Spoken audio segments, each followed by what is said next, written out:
stage is set for the best in college lacrosse.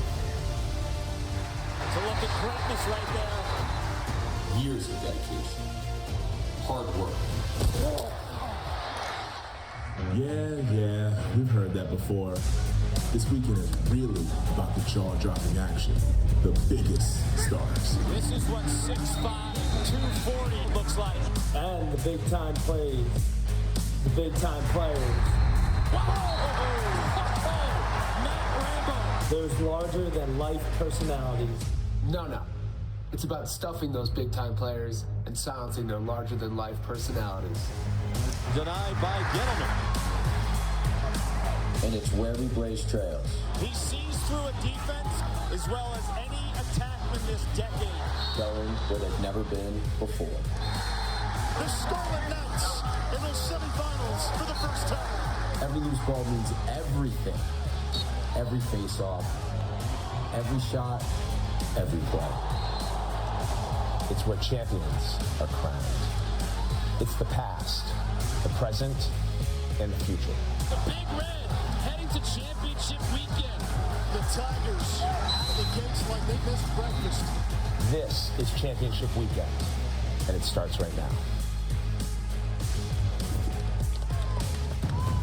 We will forge new legacies this weekend, but first, a family legacy takes center stage. Semifinal number 1 pits brother against brother. Colin Kirst, the goalie for Rutgers, leading the Scarlet Knights to championship weekend for the first time.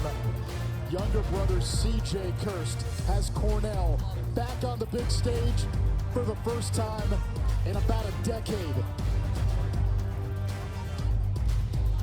The winner of this game will take on either Maryland or Princeton in the championship game Monday. Terps and Tigers in semifinal number 2.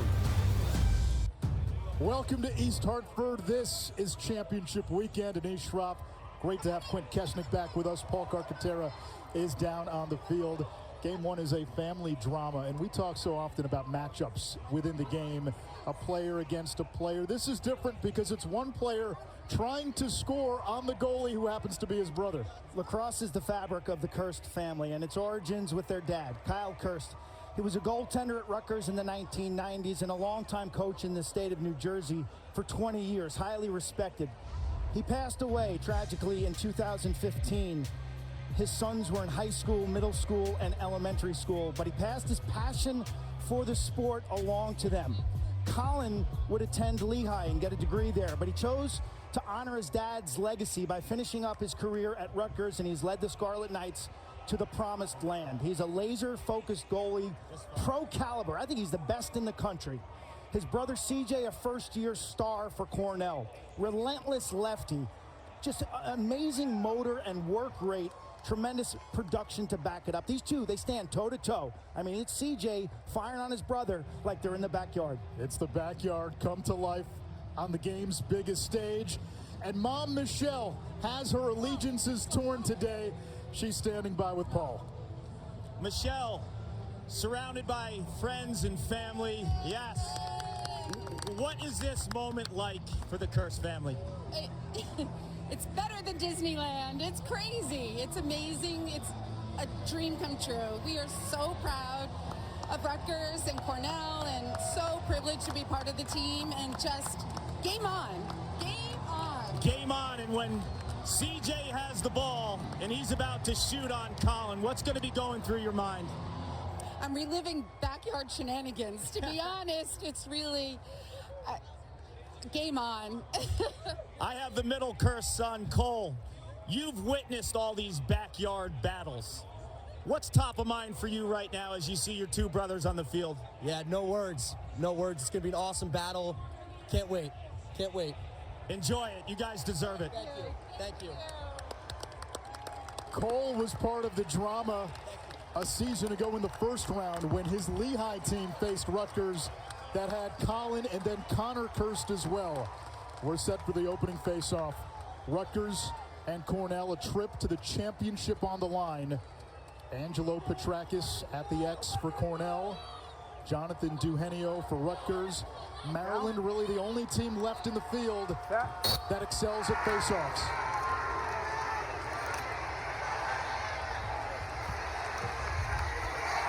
And Rutgers in the home whites is the higher seed. Had the opening faceoff. Cornell wins it back. And now the Big Red on attack. Mark McInnes, Peter Buchanan, James Riley, your officials today. Championship weekend at Rentschler Field in East Hartford, Connecticut. This Cornell team back in the semifinals for the first time since the Rob Pennell-led team in 2013. One of 6 Ivy League teams to make the field. 4 advance to the quarters, 2 remain. Here comes Big Hugh Gallagher down the alley. Cornell driven by its attack. Billy Coyle, lightning quick midfielder, draws the slide. John Piatelli toward the cage. No, and it comes to Rutgers. Bobby Russo off the ground.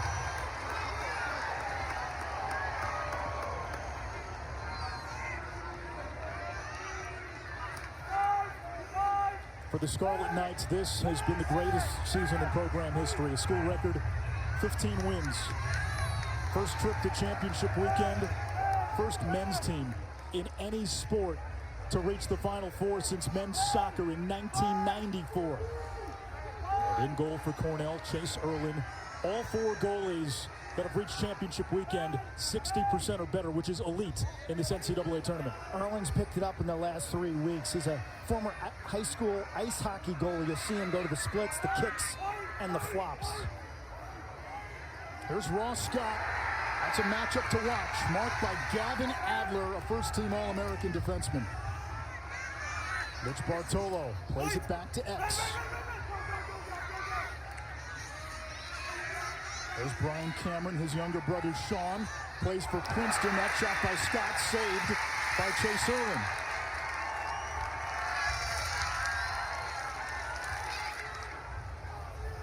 You think about this Cornell team as Erlin took that off his right leg.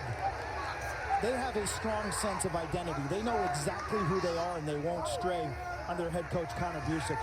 Attack-driven, as you mentioned. They're ferocious, and they scrap for ground balls. Key today is getting off to a good start, because that's been an area where they have struggled. Spencer Wertheim, part of the second midfield for Cornell.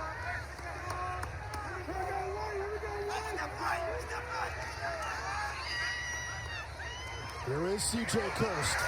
Launches high. He had 7 goals in the round 1 win against Ohio State. He's a lefty, Anish, but he has shown the versatility to use his right hand. Michael Long trying to get top side. Russo jars it loose. And a loose ball push against Rutgers. It stays with Cornell. That will reset the shot clock as well.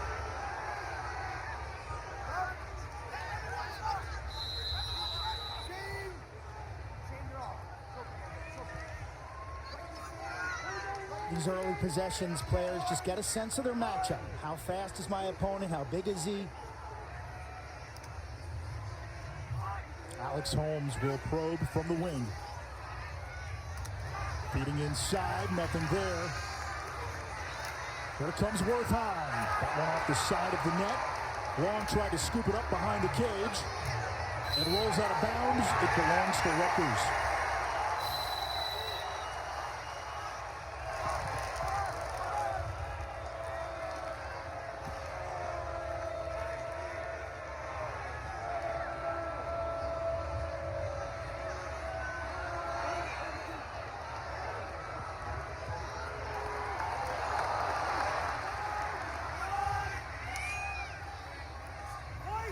Four minutes gone by, opening quarter.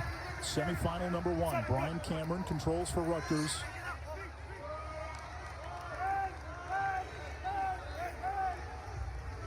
Rutgers getting its second midfield on. It's Nick Tereski, Jack Amon, Michael Sanguinetti. That unit has not produced a goal in the last 5 games. Here comes Amon against Harrison Bardwell, Cornell's top short stick D-Mitty.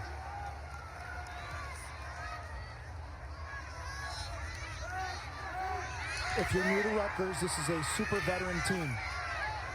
Bartolo shot, score! You talk about veterans. Bartolo, one of 27 seniors. They have mined the transfer portal. Bartolo's from Penn, where he was a captain and one of 15 transfers for Brian Brecht. 7 grad transfers. Bartolo, a former midfielder at Penn, 6'6", 238 pounds. You can't stop him with stick checks. You gotta step up and play body on body. He's a volume shooter. There's been games where he's shot the ball 15, 20 times.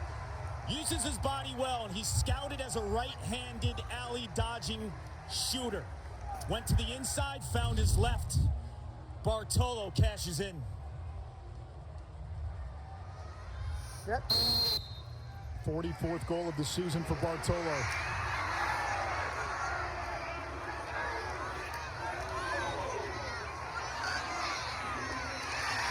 And he's when we covered that Harvard at Rutgers first round game with the 5,000 fans. Afterward, Bartolo walked right by us and cast this enormous shadow on us. He's a gigantic lacrosse player. 6'6", 230, biggest player in the Big Ten.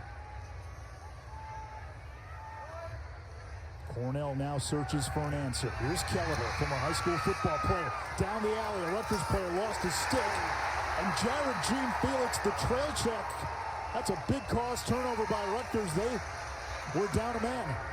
Smart defense. They know Gallagher is going to the rack for himself. There's the D midfield for Rutgers. They can create offense. Franskowiak, the quick clear. And Rutgers, Clint, something to watch today. So effective in the sub game.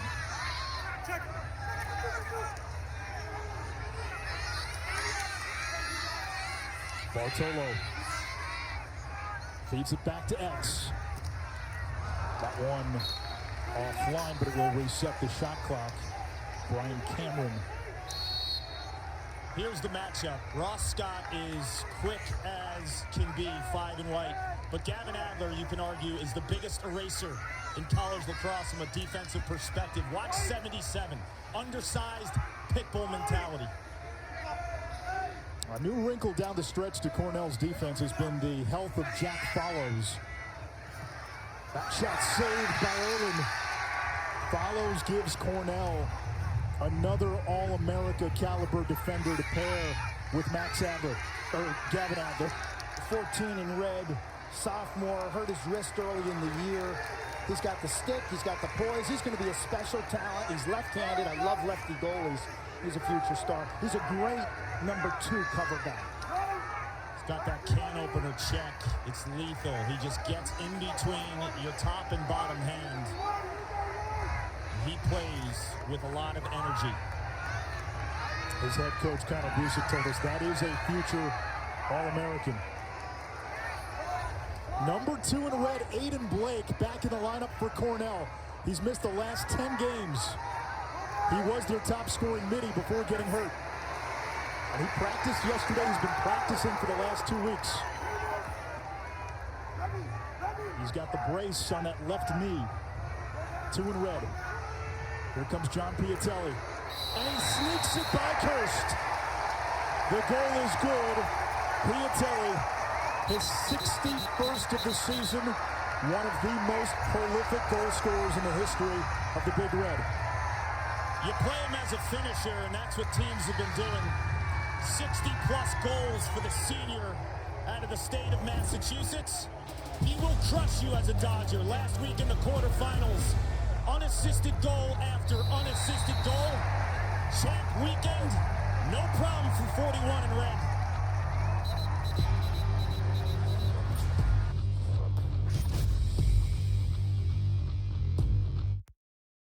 The NCAA Men's Lacrosse Championships is brought to you by the Lexus ES, a direct reflection of you. Championship weekend gives us a chance to celebrate the lives of 2 legends who built these respective programs. Tom Hayes, longtime head coach at Rutgers. He's in the school's Hall of Fame, the winningest head coach in school history. And then Richie Moran at Cornell. Moran led Cornell to 3 national championships in the 1970s. He is synonymous with Big Red Lacrosse. Hayes wasn't just the head coach for Rutgers, Quint. He had a huge impact on the sport worldwide and in New Jersey. Yeah, set the standard. The state of New Jersey in terms of high school lacrosse. He was innovative with his camp philosophy, but then his work with USA Lacrosse internationally, growing this game across the globe. And Richie Moran, everyone loved Richie. It's good to be here. That was his catch slogan and phrase, and just show up. And winning the 3 national titles is one thing. The brotherhood that he created with Cornell Lacrosse, I'll tell you, I've been around this game for almost 40 years. It's unmatched. Cornell Lacrosse is like a fraternity like no other, and he was at the center of it all. He always brought the generations together, and I've always been so impressed. Guys from the 70s knows guys from the 90s, and it's really an amazing tribute to Coach Richie Moran to play in this Final Four, but more importantly, how seamless the generations just love each other up in Ithaca. Cornell's culture is unique, and it is never-ending. It is amazing. Hugh Gallagher, Amtrak dodge, and then he throws it away.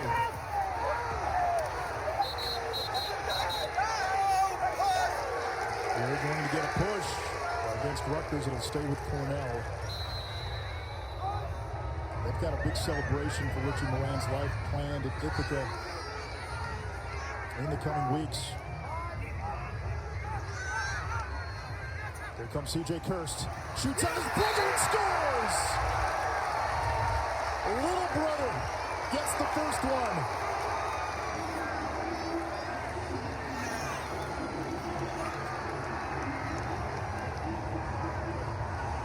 Rutgers' defensive DNA this season has been to leave their defenders on an island. That is, not double team or not slide. Kirst from the wing gets underneath.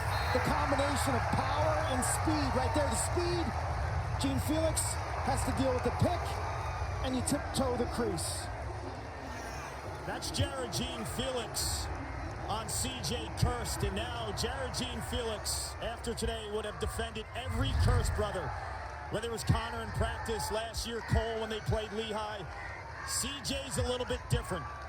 All the Kirsts are so strong, but his footwork and his acceleration off of that initial move is unmatched. What is she feeling? What is she feeling when the son scores on son? Do you celebrate? Do you sympathize with Colin? Like, she's going to win this game. She's also going to lose this game. Okay, she'll be here on Memorial Day on Monday. But there's another son she's going to have to counsel. One son will be playing on Monday. Another will be sitting next to mom. I think the shirt says it all. Let's go red. And that's the color du jour this weekend. Cornell up 2-1. Shot saved by Colin Kirst. Cole Deininger had 3 assists for Rutgers last week. Gets it quickly up ahead.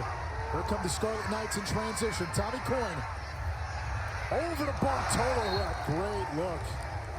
That is the Thunder Road Rutgers transition. From defense to offense, it usually starts with a save. There was a beautiful grounder by Deininger. Ross got back to Cameron.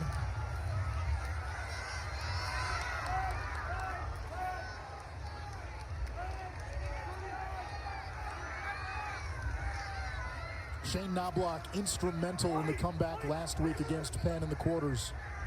Rutgers closed that game on a 5-1 run.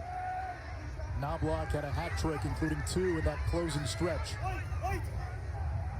There's Ronan Jacoby, missed the cage, a former D3 All-American at Wesleyan, where he was a national champion, and he garnered All-America honors for Rutgers this season. Got a nasty left-handed shot, Anish, 8 and white. Watched him last week in warm-ups, brings it about 100 miles an hour, and he'll change levels from that high lefty wing. Watch out. Ryan Gallagher plays it back to X. Now Ross Scott, 8 goals in round 1. Trying to shake Adler. He can't. Clark, you're watching why 77 in red might be the best defender in the country despite his size. He's unbelievable. He wins every leverage game. Every single leverage game. Harlan covers that one up on the doorstep.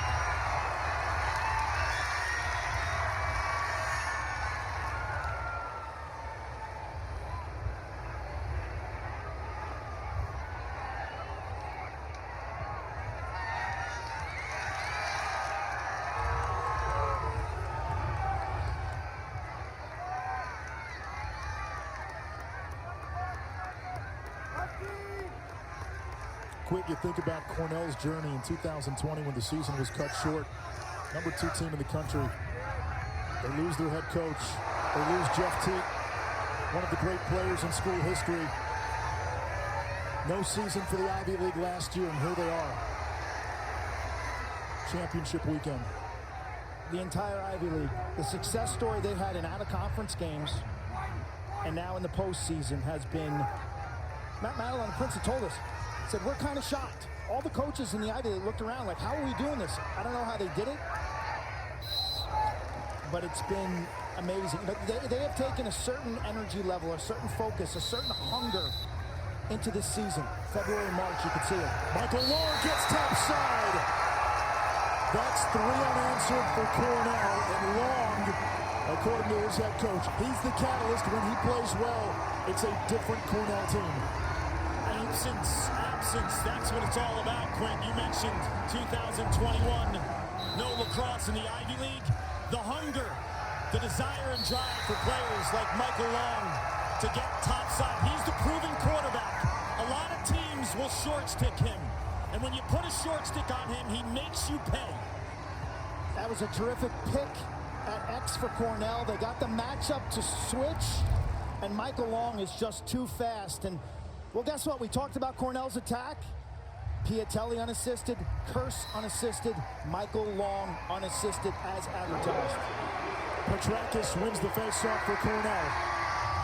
15 of 19 last week against Delaware, but sub 50% on the season. A flag down, so Cornell will go man up. And this a free possession. Cornell normally slow out of the gates.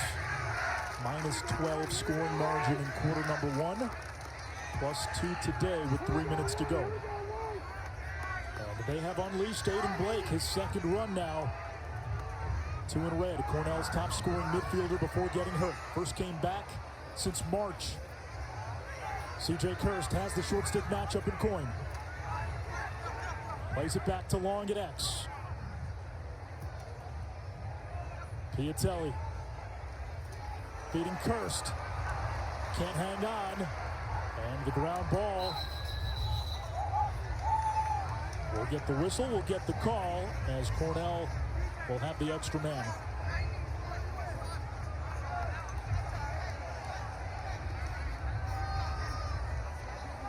White, 91, 1 minute personal, trip, reset the shot clock to 60.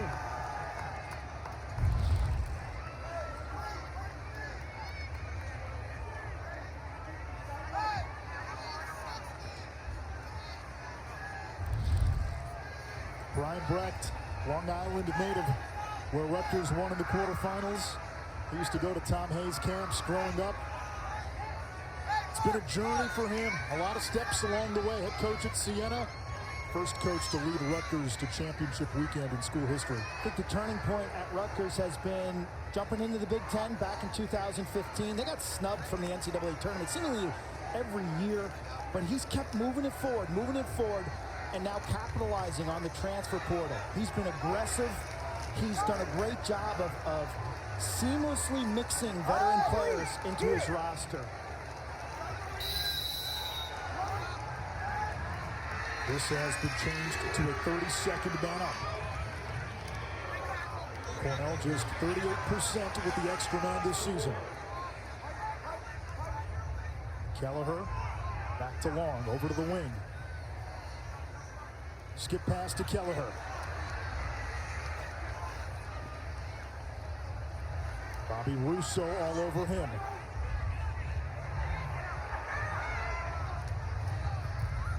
An easy save for Colin Kirst. Shot selection is key against Kirst because his clean saves can end up in rainbow outlets and runouts that fuel the Rutgers transition. And if you're Cornell, Quint, you have to hide your stick when you're shooting against Colin Kirst. He's too good. He plays stick on stick as well as anyone. Gallagher whips this one wide. Quint, in the 4 NCAA tournament games that Colin Kirst has played in, he's stopping 2/3 of the shots that he faces. His time is now. He's been locked and loaded in this NCAA tournament. You watch him yesterday in practice. The focus, the work ethic. Flag down. Red, number 5, offside, 30 seconds. We're going to reset the shot clock, please, to 60 seconds. 60 seconds. You have too many men on, Connor.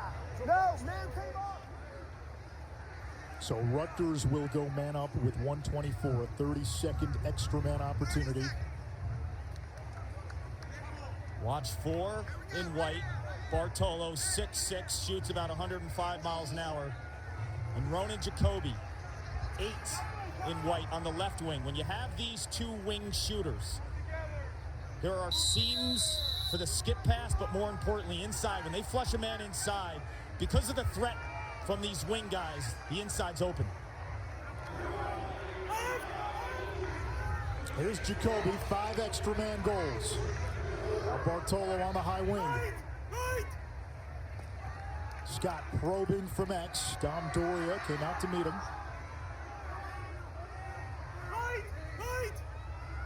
Feed inside, save Erlin. Cameron to Scott, Erlin there for his 4th save. And Cornell will set up the clear. Erlin's a flatliner, isn't he? I mean, there's like limited emotion. That's the hockey mentality. It's a long game. Those guys sweat their tails off. He's recovered, Q2, from a late season funk. Remember, he was pulled after 1 quarter against Syracuse, pulled in the first half against Army. But he's shown you the resolve. Comes from a family of dedicated athletes.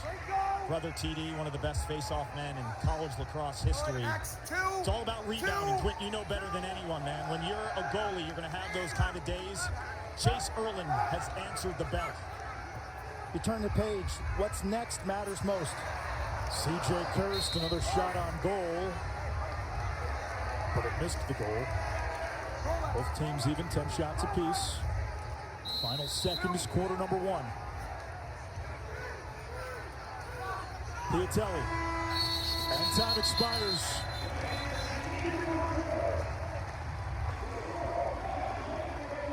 The vaunted Big Red attack as advertised in the opening 15 minutes. Semifinal Saturday. Piatelli, Kirst, and Long. It's great to be here. The Big Red, they're showing up.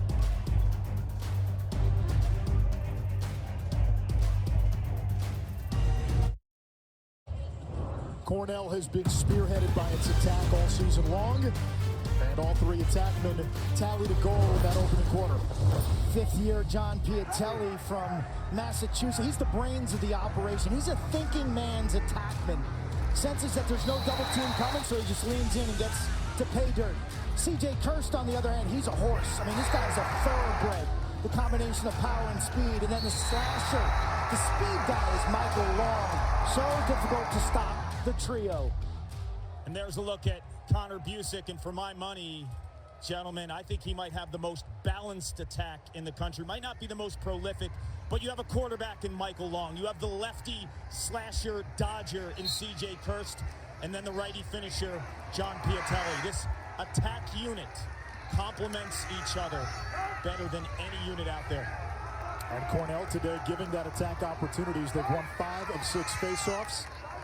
Conor Busick, by the way, 28 years young, the 2nd youngest coach to lead his team to championship weekend. Only Jack Emmer, the Hall of Famer, was younger. Remarkable. The young man is on his way to an incredible career. First year he found his rhythm, dealing with the grind, and he had to retire from the PLL.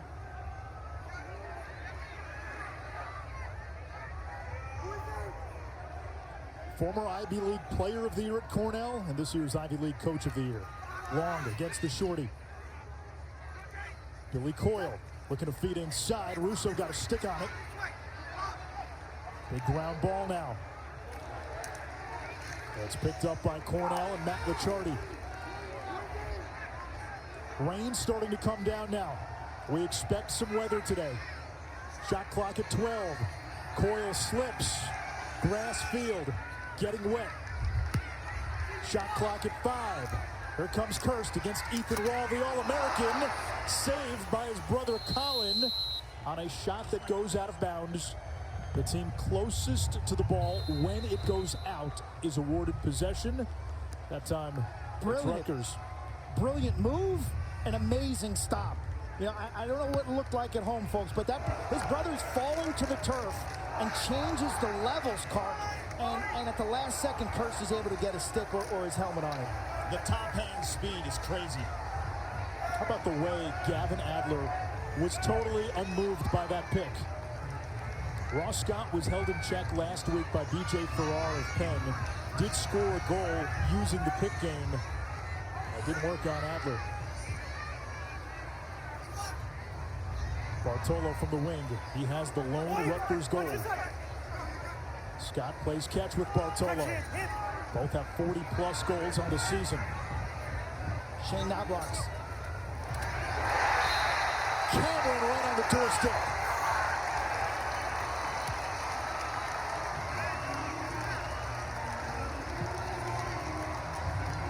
Knobloch picks up the assist. He's got to have a game, 27 in white, but this all starts with Colin Kirst. Watch this stop. The reflexes in last second off the forehead. Caught a break. He's got to match the motion of his brother with the low release, and you see him spring-loaded and drops down low. He's thick. He plays a wide base. He makes the saves. And that's good news that Shane Knobloch's back in the lineup. He was nicked up in that first quarter. Was seeing the trainers. He's their top midfielder. Unequivocally gets things going from a dodging perspective with the ability to feed and get teammates involved. Another face-off won by Cornell. The rain continues to pound the field here in East Hartford amongst these silvery vapors, and Cornell has won 6 consecutive face-offs. They nurse a 1-goal lead. 12.5 to go first half. We had such drama here last year in the rain and insanely cold temperatures. Temperatures a little nicer than they were a season ago. Michael Long feeds it up top. Now Alex Holmes. Can Cornell get any production from its midfield today? Big question.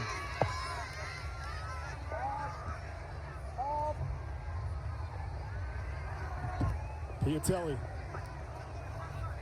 Back up to Ryan Sheehan. Sheehan fires and scores! We've talked a lot about bloodlines today. His dad, Dan, legendary head coach at Division II Lemoyne, who's won 6 national titles. Camillus, New York, West Genesee High School. You know the school. It's where legends are made. And you want production from the midfield to complement the Cornell attack. Who steps up in May? The unknown quantities come to the party, Quint. He hit his stick well, and he dodged with confidence, with the mindset of, I'm taking this to the net. I know the double team is not coming. Rutgers doesn't help out, and so he gets there and beats Kirst. Only the 3rd goal of the season for Sheehan.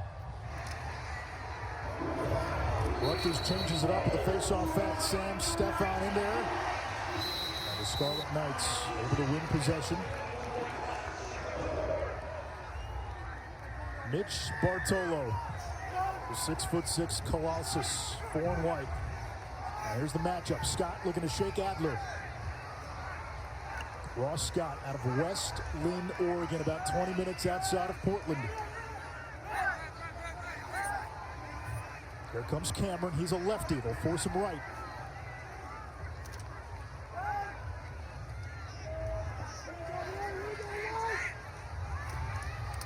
Jacoby shoots wide. Defended well by Jack Follows. follows was sitting on that rollback, knowing that Jacoby is a natural left-hander with those slick and smooth hands. Again, the pick for Scott. He lost his stick. Well timed. That's a yard sale.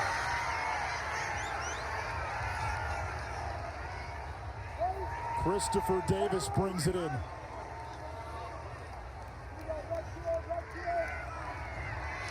C.J. Kirst against Jared Gene Felix.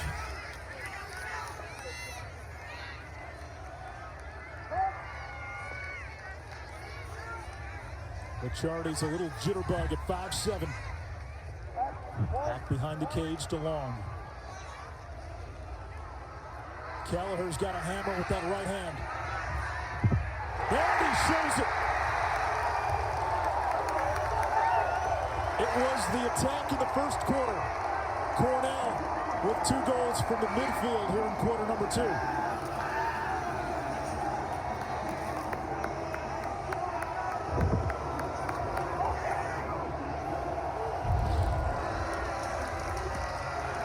Yard sale on Saturdays in the capital city. Gallagher, you want to talk about brute force? Offensive players nationally like Mitch Bartolo on the field for Rutgers, Sam Hanley from UPenn. He will make you feel it. He's like a train going downhill.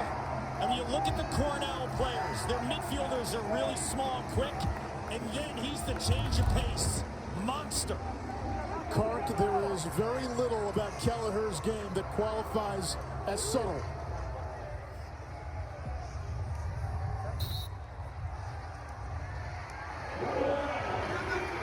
Stefan wins the faceoff all the way to the cage. Save Erland.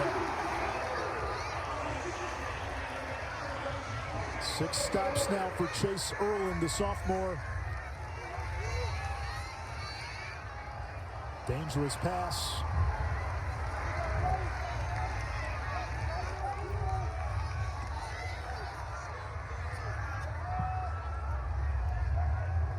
Aiden Blake now.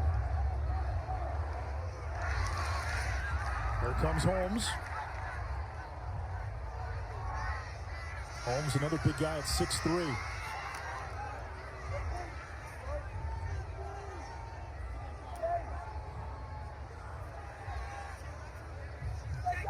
Here comes Piatelli. There's the double. Well timed. Piatelli manages to hang on. He's got the shorty Daniger.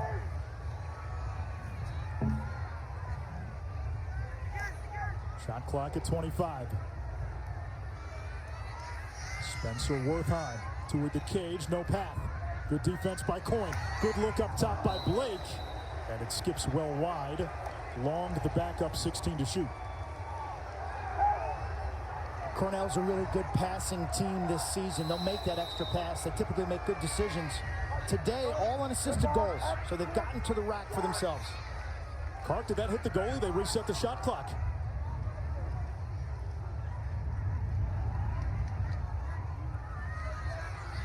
Here comes Holmes. Save. Colin Kirst.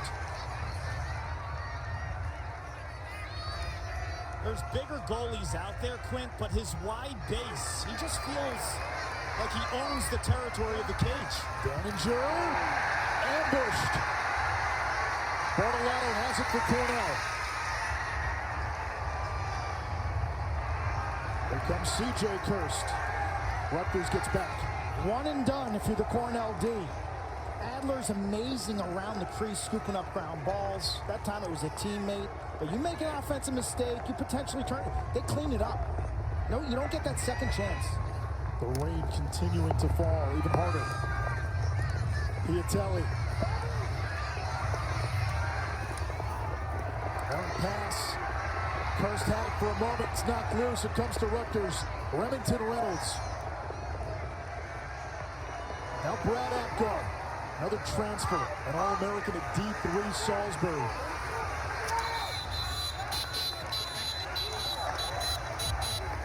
And a timeout called by the Scarlet Knights. Down 3.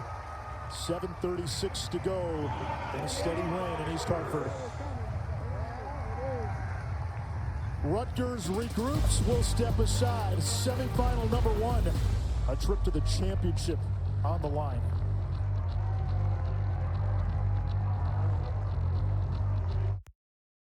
Chris Cotter in studio. Coming up at half, Lars Tiffany, Matt Ward will join me. We'll talk about the first half of our game, plus we'll preview Maryland and Princeton coming up, and we'll get a word from Coach Tiffany on how to prepare for the Terps. He's had to do it a couple of times this year. Anish, back to y'all.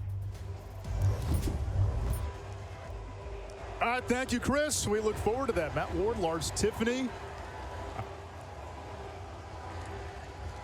Kark, you were just in Rutgers huddle. What did you find out? Well, Coach Brecht was upset with the attack not helping out in the clear, saying they needed to demand the ball. Eric Saramet, offensive coordinator, wants a long possession. He feels like the defense is gassed as the rain is absolutely pounding down. Look for the pick game and Ryan Gallagher, 34 in white, to get into action here. They have to have those wing picks, he feels, to get separation.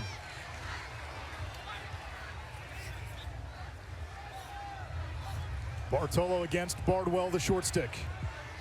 Bartolo using his size. There's brute force.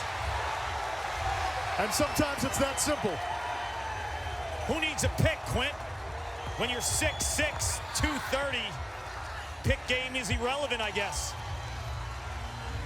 Watch him drop his shoulder, use his body to initiate contact like a power forward in basketball. You lean in right there, step away. Create that separation, free up your hands. A brilliant timeout by Brian Brecht pays dividends. That's hard to do, though. When you're feeling that pressure and you go into a defender, to drop and shoot in that same motion is a next level type of technique for an offensive player. Rutgers made a change at the faceoff X. It's worked.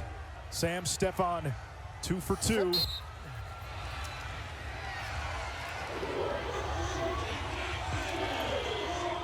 This one controlled by Cornell off the wings. It was Singer. Ground balls, Quint. That's the hustle stat. Lopsided right now in favor of Cornell. Plus 10 for the Cornell Big Red. Something like 18-7 or 18-8. CJ Kirst. Woo, heads up back there. That one landed in New Britain. Last time someone threw it up there was Dan Orlovsky. Easy now.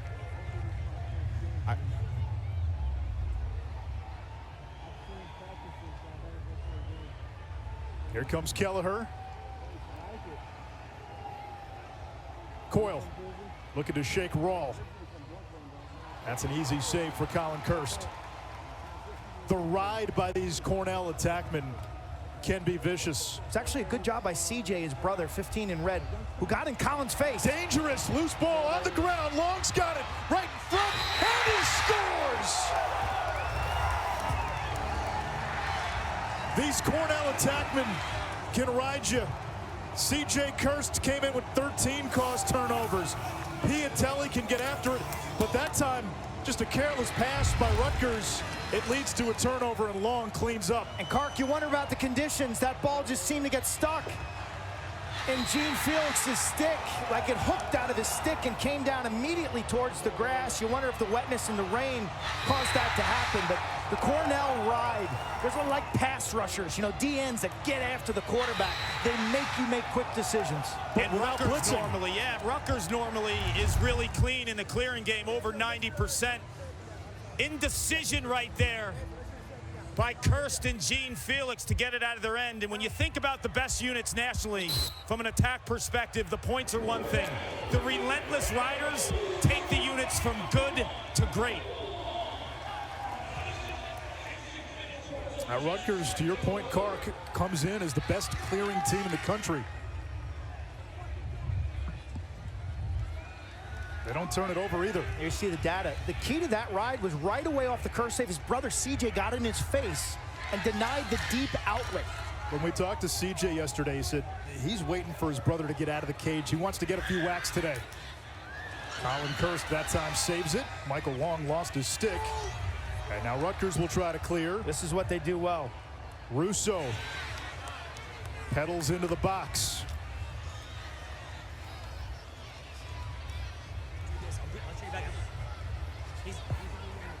Hockey, game 6 of the Eastern Conference semis. Hurricanes, Rangers tonight. from MSG, 8 Eastern on ESPN. Carolina leading the series 3-2. The artist formerly known as the Hartford Whalers. Rain starting to dissipate a little bit. Sun peeking back out.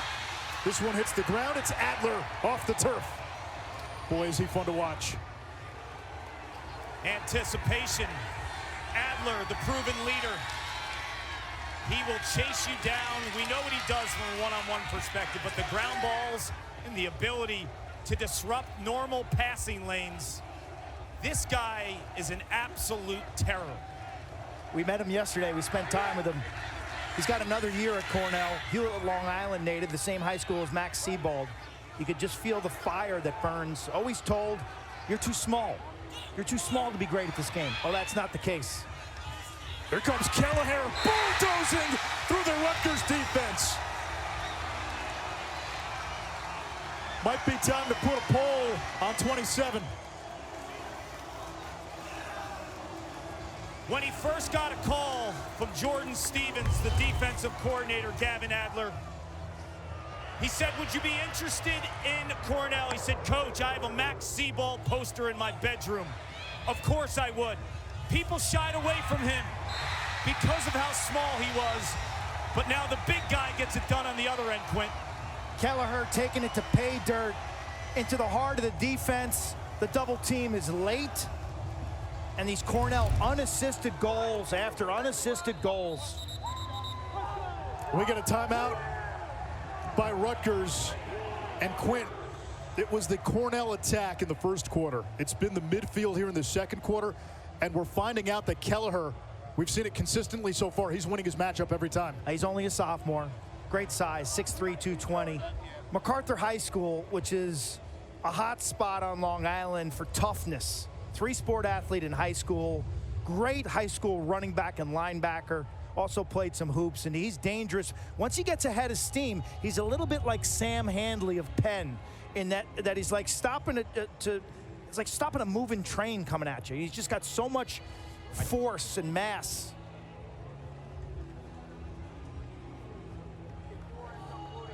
There's a hashtag that has long been associated with the sport of lacrosse, grow the game. And we are starting to see players from all over. We told you about Ross Scott, West Lynn, Oregon. Quint just mentioned Sam Handley a moment ago, another Oregon kid. Cole Daninger from Rutgers. Lake Tapps, Washington, Pacific Northwest.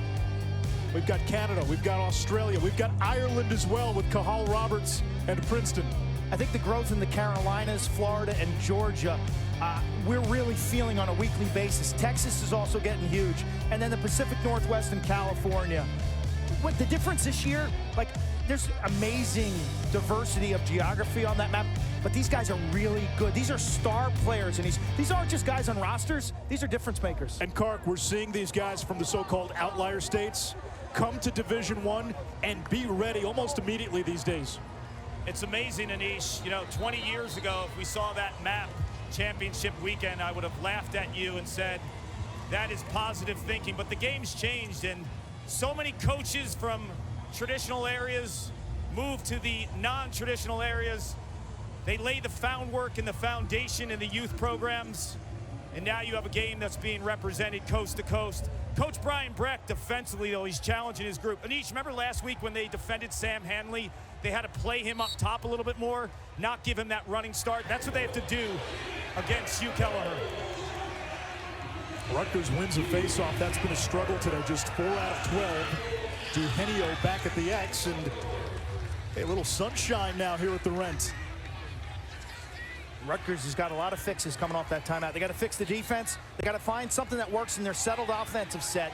And if they can fix the defense, that'll lead to some more runouts and transition. 7-3 Cornell. A big red team that had lost 3 out of 4 entering the NCAA tournament. Now block over to Bartolo. He has 2 of the Rutgers 3. Now Jacoby. Jarred loose. That was Follows, but he touched it last. Out of bounds. Back to Rutgers. And a shot clock reset. No shot clock reset, so possession never established.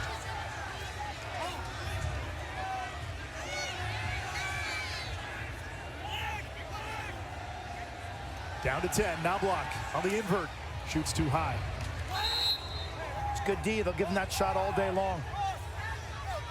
He's not right. 27 and White is limping. First quarter had some issues running. He's not going away, and he is their top midfield scoring threat. That is gigantic. That is absolutely gigantic, Paul, because not only does he score for himself and score clutch goals off the dodge, he also draws double teams. And he demands a pull. Knobloch, a two-time All-American. He was the Big Ten Freshman of the Year a season ago. 2 goals in round 1, 3 in the quarters, and let's see if we can find out. Right there, he goes down. Jersey native from Morristown. His mom, Deanna, is a terrific high school coach. He had the big freshman year last year. He burst right onto the scene in one of those BTN Sunday night games. He had 16 goals. He's got a sister who plays college lacrosse, Casey, and his game has just grown each month. You know, the left hand, the right hand, the rollbacks, the different release points. He's a young man I could see getting a tryout for Team USA down the road. The winner of this game will play on Memorial Day for the national championship. Semifinal number 2, we get to see the juggernaut that is Maryland. The number 1 seed, undefeated. They have dominated teams by a historic margin in 2022 against another team out of the Ivy. It's Big Ten versus Ivy, part 2, the Princeton Tigers. Princeton back to championship weekend for the first time since 2004. NCAA men's lacrosse coverage continues Monday in the championship. The action begins at 1 Eastern on ESPN, NCAA.com, your home for all 90 NCAA championships. Shot clock at 5. Let's see if Rutgers gets something here. Down to 2. Shot clock violation. It's a nice little play, actually. Decent execution there of the pattern in the cut. The pass was just a little too high.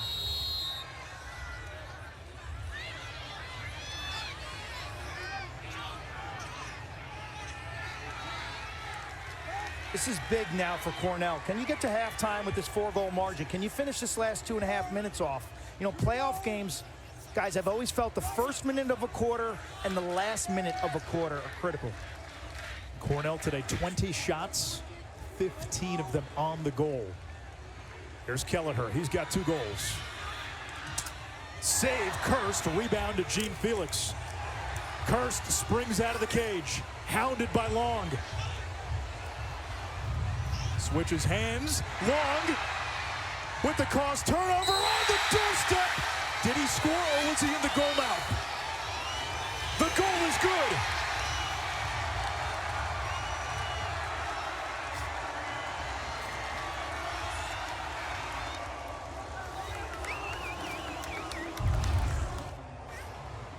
He makes an incredible play to come up with the ground ball, but Long doesn't give up on it.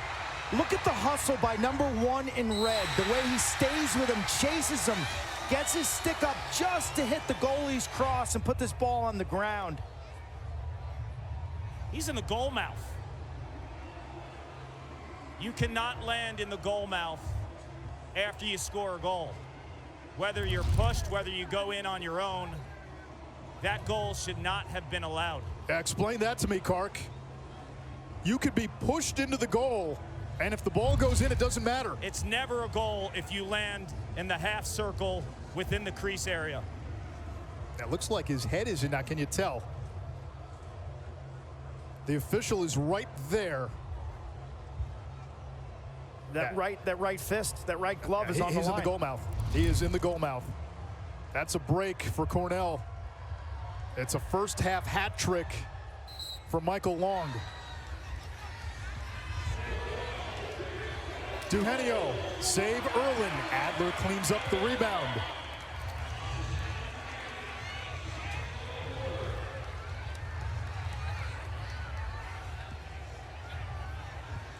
Less than 2 minutes to go. 8-3 Cornell.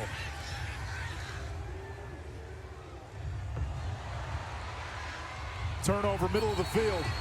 Bartolo couldn't handle it.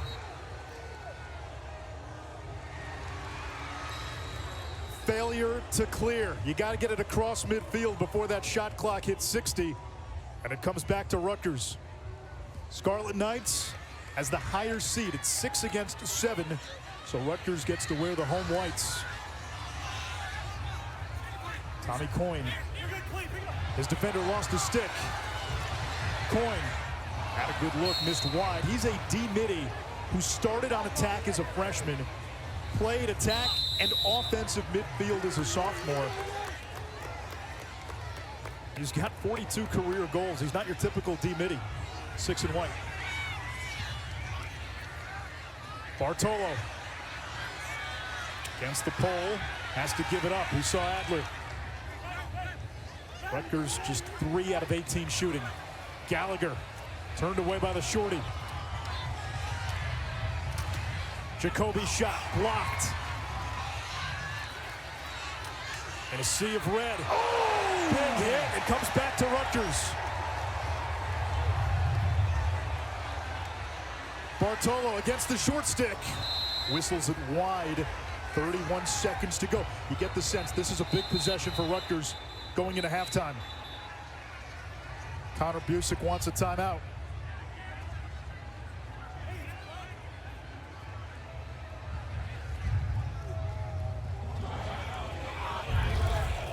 One of the elements of lacrosse that young players love, the contact. That's clean. It's below the neck and head area. It's not a cross check. This game combines so many elements from football, hockey, basketball. What a hit. Gallagher's undersized. Don't question his toughness or his heart. Reminded me of Adam Doniger pounding Sam Bassett in 2000 semifinals, Johns Hopkins, Syracuse, Quint. Oh, that one gives me chills, Kark. You just bring that up, man. Off a wing of a face-off. Big Doniger, who's a great high school linebacker. He just decleated. Bassett's shoes practically fell off. Game summary. All 8 goals for Cornell unassisted. What does that tell you?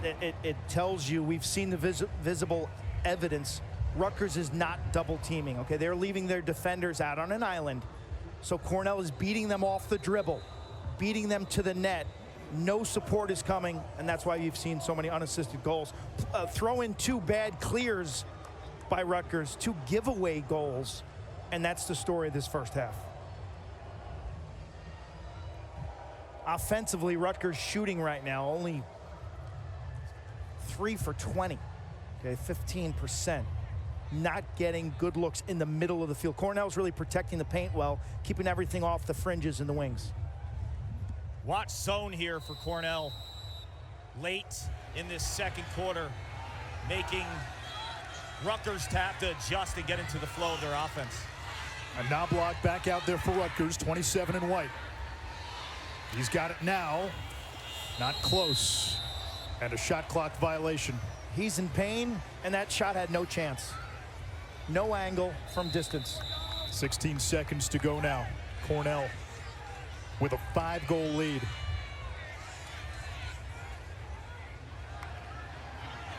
Cornell saw its lead cut to 3-2. Since then, a 5-1 run. And the Big Red have a 5-goal lead, and they are 30 minutes away from playing for a national championship. Down to Paul. Coach, all 8 of your goals are unassisted. What are you seeing offensively? You know, I think we're creating a lot off the dodge. They're slow to slide, and so we know we're going to create some opportunities. I would say even unassisted is a little misleading because I think a lot of them are secondary, third dodge, where they're spinning a little bit. We're creating good opportunities because we're using the perimeter. Rutgers is known to get up and down. How have you been able to match them in the middle of the field? Effort and heart. These guys are transitioning back like it's the end of their lives here, and it's incredible. Truly proud of the way they're making sure that we're turning this into a half-field game. Thank you, Coach. Thank you. Cornell last played in the national championship game in 2009. They win a title that year if they can clear the ball. They lose a heartbreaker in overtime to Syracuse. They won 3 titles in the 70s. They haven't been on this stage, though, since 2013. The Big Red with a 5-goal lead. Coming up at halftime, it's Chris Cotter and company. Fellas.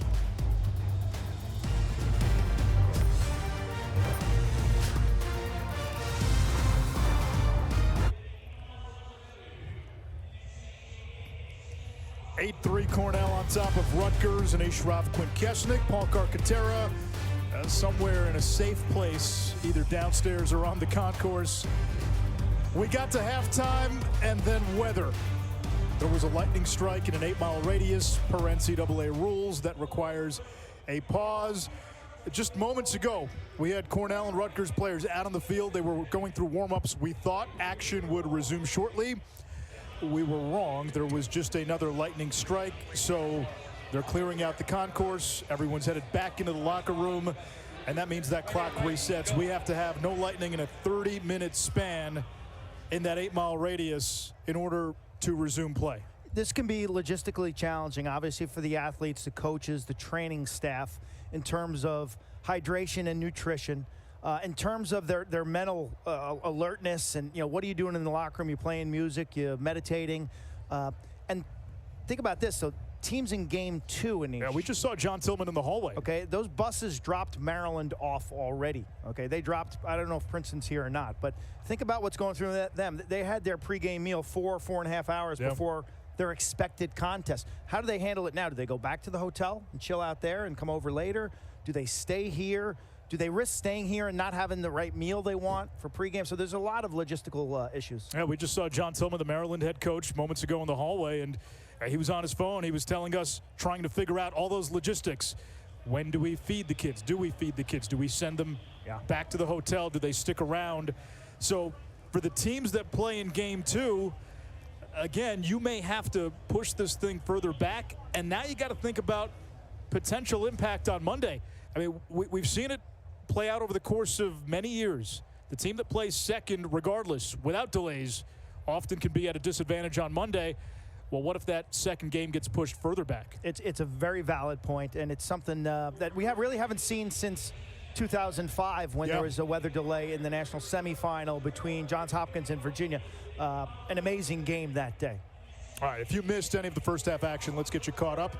This was the first trip for Cornell to championship weekend since 2013. Their defense set the tone in the first 30 minutes. Well, in that second quarter alone, they caused 7 turnovers. Rutgers is only shooting 3 of 21. They protected the middle. They've kept the ball on the fringes. Chase Ireland, their goalie, has been great, and Gavin Adler has been disruptive. And they've been great off the ground as well.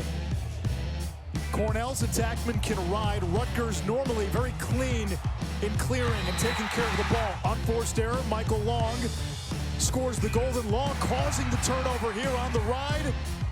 He landed in the goal mouth. They still allowed the goal for some reason. Either way, it was a goal for Cornell.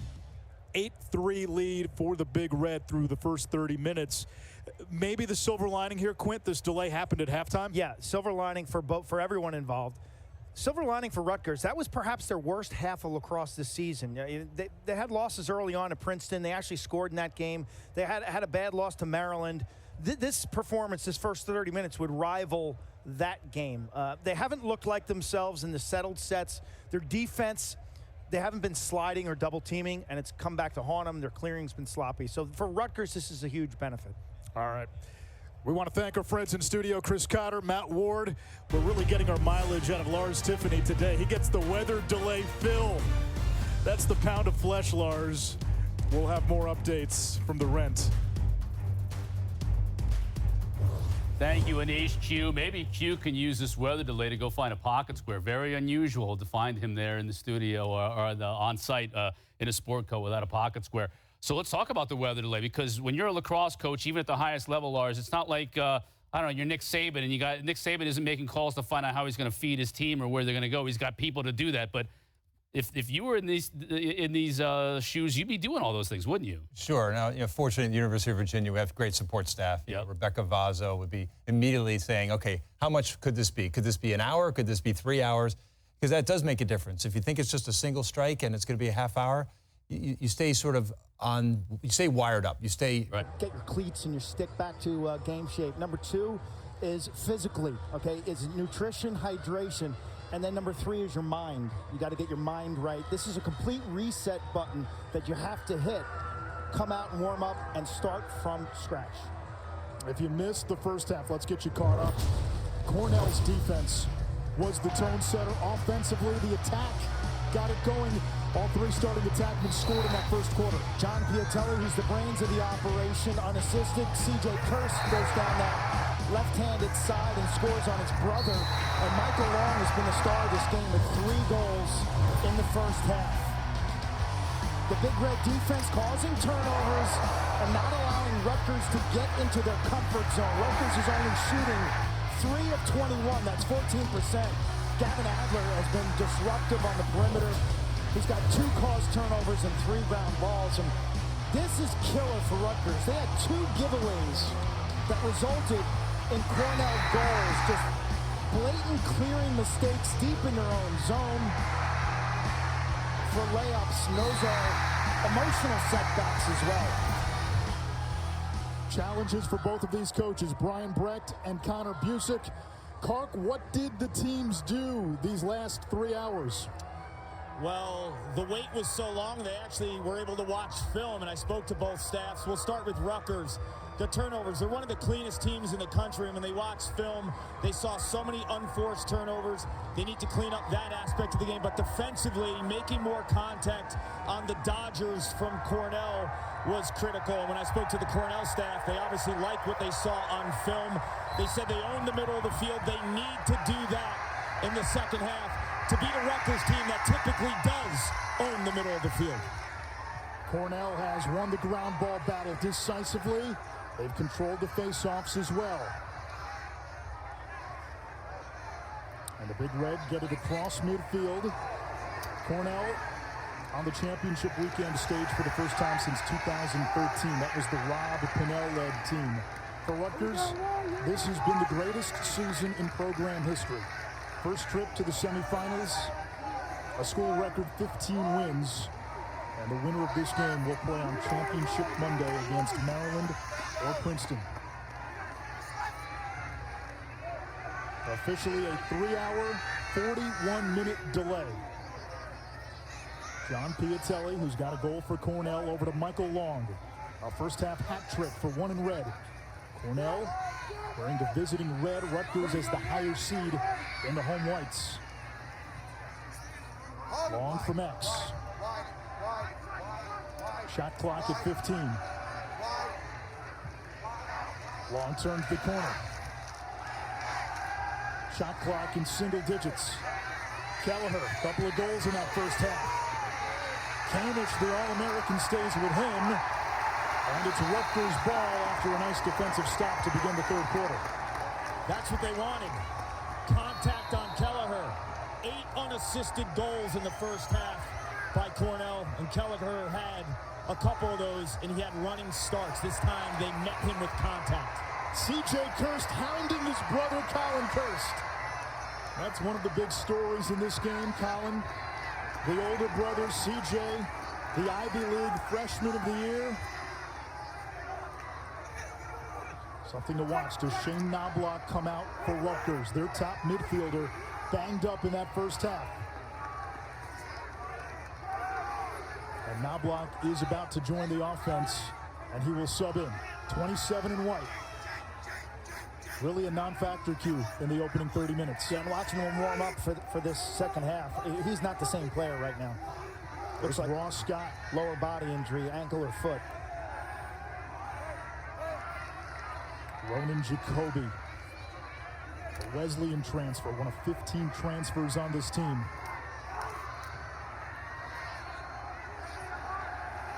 Cornell's defense digging in. Shot clock down to 10. Scott feeding inside, shot score! Ryan Gallagher, the fifth-year senior, the veteran, the captain.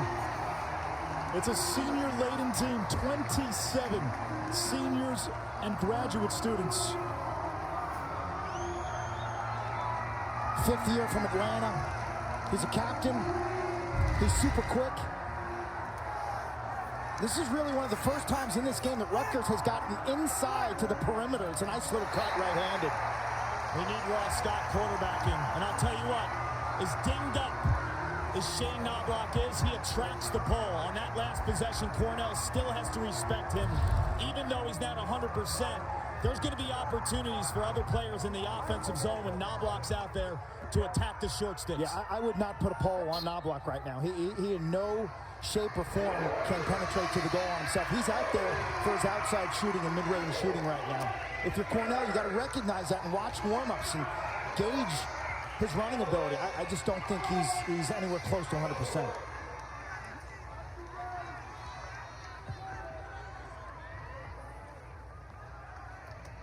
Second midfield now for Cornell. But that break could only help Rutgers. Down 5 is one of the worst halves of the year, if not the worst they've played all season. Wertheim's got the ball out there on the midfield with Sheehan, who's got a goal, and Alex Holmes. Wertheim had a nice game in the quarterfinals. 2 goals against Delaware. Cornell beat Ohio State 15-7 in round 1. Here comes Piatelli, one of the top goal scorers in the history of the program. And it's a proud history. Here's C.J. Kirst. Jared Jean Felix was on him, now Coyne to Shorty. Picks him up on the switch. Here's the slide. Nice move. Kirst shoots. Beats his brother. That's 2 for young C.J. And Cornell gets it right back. This is sick. We talk about the physical attributes of C.J. Kirst. There's some slickness in 15 in Red's game. He has the long pole, and then off the pick, he gets the shorty, and it is go time. You see all the white shirts, the double team, it doesn't matter. The slip underneath. Look at the craftiness here, Quint. Toe drag. Right here. See you later.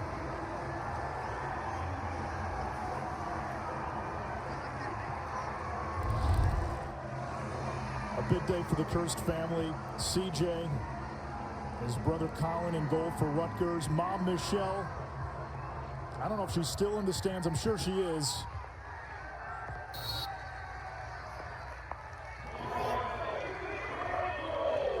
Listed as a sophomore, Kirst is a first-year player, Ivy League Rookie of the Year. Coach Busick said, we knew. They knew what they got, and this kid brings it to practice every single day of the week. Boswell, the Bucknell transfer, picks it up for Rutgers. The Scarlet Knights had some struggles clearing in that first half. Uncharacteristic. The best clearing team in the country entering play. And they commit the fewest turnovers, but Duhenio, the face-off man, put a little too much on that pass. And they had 8 turnovers in the second quarter alone. Kark, what's been Cornell's formula for success so far? You know, I think in the ride, they're being aggressive. A lot of teams just assume that Rutgers likes to get up and down the field, and they drop. There's pressure in this ride. They're almost fighting their strength. Here comes Gallagher. Back shot to score. Hat trick for big Hugh Gallagher.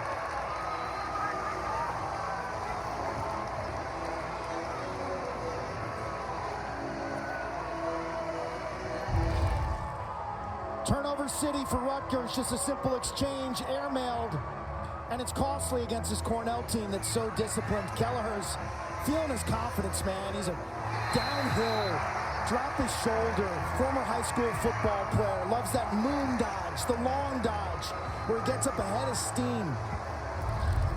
It's just not the size, speed, and strength of Gallagher. It's what he does with his shoulder, too. He is initiating contact, and you look, every time he leans that left shoulder, when he's getting down the right alley, the defender is backpedaling, loses his ground, loses his balance, and then he gets his hands free. Kark, you were saying coming out of halftime, Rutgers wants to be more physical with the Cornell Dodgers. Kelleher's the guy. He embraces the physicality. He does, and I would say it's 1-for-1. You saw early in the third quarter, they matched him. They met him directly when he caught the ball. If he catches the ball and he has 3 or 4 or 5 strides on you, you're toast, man. He's too big. Now they put the shorty that time on Knobloch. Gavin Adler marking Ross Scott. Adler an eraser.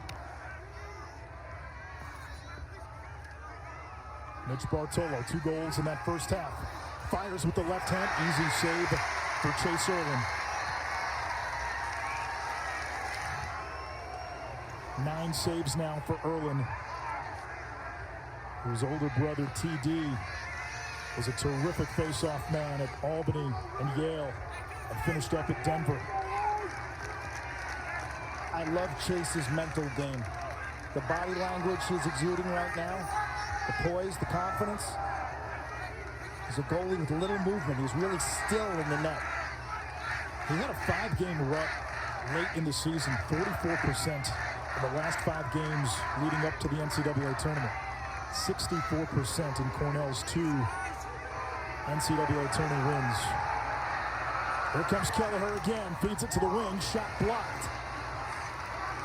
Cornell's been quicker to most of the ground balls. Not that time, it's Bobby Russo for Rutgers. No transition goals for the Scarlet Knights. It's been really one of their signatures this season. They love to run from D to O. And they have not gotten much production lately from their second midfield. So their secondary scoring comes from that rope unit, comes from their D midfield.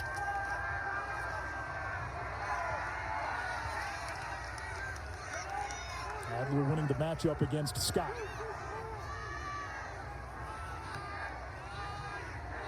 Rutgers using the sub game here. Gallagher plays it back to Brian Cameron. We'll see his younger brother Sean later today when he suits up for Princeton. Jacoby driving down the alley.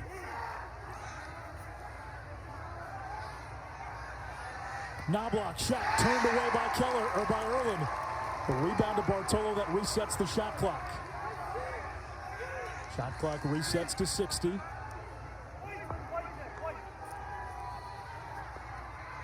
Scott 1 goal away from 50. That would tie a Rutgers single season record.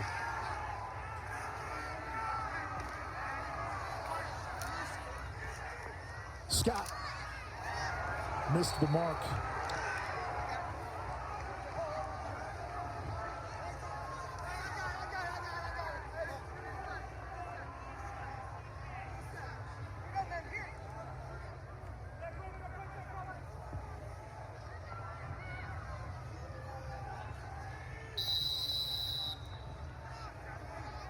Rutgers works it from the far side. Jacoby couldn't catch it. A transition opportunity for Cornell. Piatelli, hands free, shot score!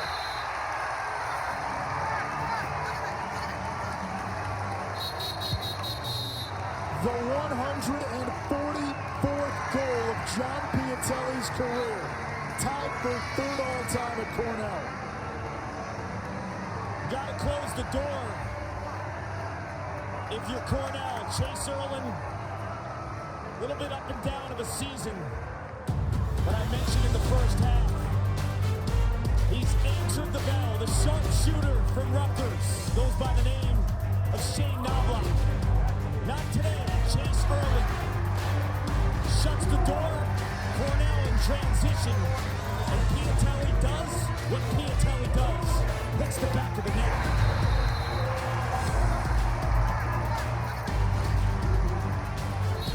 With the fresh cracked egg. John Piatelli came in leading the nation in goals per game. No surprise. He gets that right hand free. He's almost automatic. Super smart on this fast break. Bartolotto brings it down and draws the point man, and you see he's gonna move this way. This defender now is put in conflict because he's heading this way. So roll it. Watch the difference here. The defender thinks he's the point man. Next thing you know, whoop, he's gone. He pulls the string, cuts top side, uses the defender's outside momentum against him. Always a step ahead, John Piatelli. called Lacrosse IQ. He's not the fastest, he's not the biggest, but he might be the smartest player on the field. And when you're an offensive player on the break, you attack a poor approach. Rutgers off the face-off. Erwin denies Bartolo. Cornell running the other way.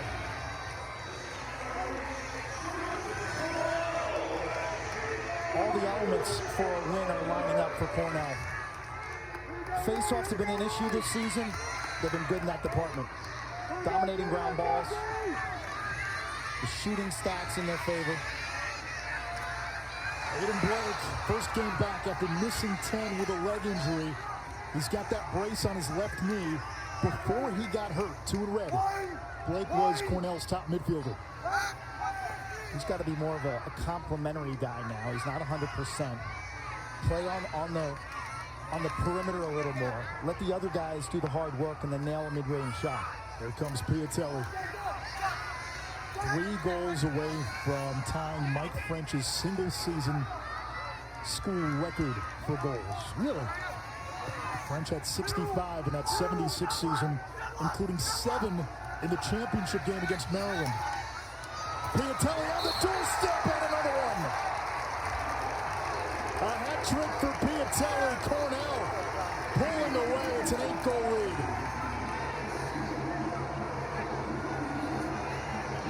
It's gone from bad to worse for Brian Brecht in the Scarlet Knight defense. Michael Long with the pick behind the goal draws the eyes of the defense. Ball watching. Rutgers defenders looking at the ball carrier, and Piatelli just cuts that near post, ricochets that off the crossbar. Remember I said he might be the smartest player on the field. You've seen him in action on the break, the inside game. I think he's going to have a career in the PLL because he doesn't need the ball on his stick. His moves when other guys have the ball, the subtle things like the defender turns his back for what? Just a fraction of a second, Piatelli's gone.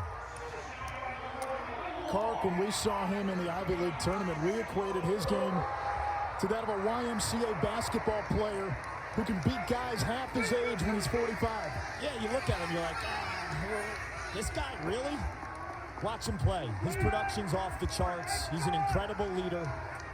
And I can't value enough an attackman that doesn't need the ball on his stick to make everyone around him better. Sometimes those crease guys, those off-ball guys, they're really like the quarterbacks because they dictate the spacing of the entire offensive frame. Those guys at the Y always have like a wrap around their left knee. Piatelli's IQ is elite. He's a first-team All-American in the IQ department. Can Rutgers find a matchup here? Down 8. Season on the brink. There's Scott. Save Erwin. Rebound to Bartolo. Making Erwin's job a little easier than it should be with all these severe angle shots. But Chase putting together a game today. Jacoby's been quiet.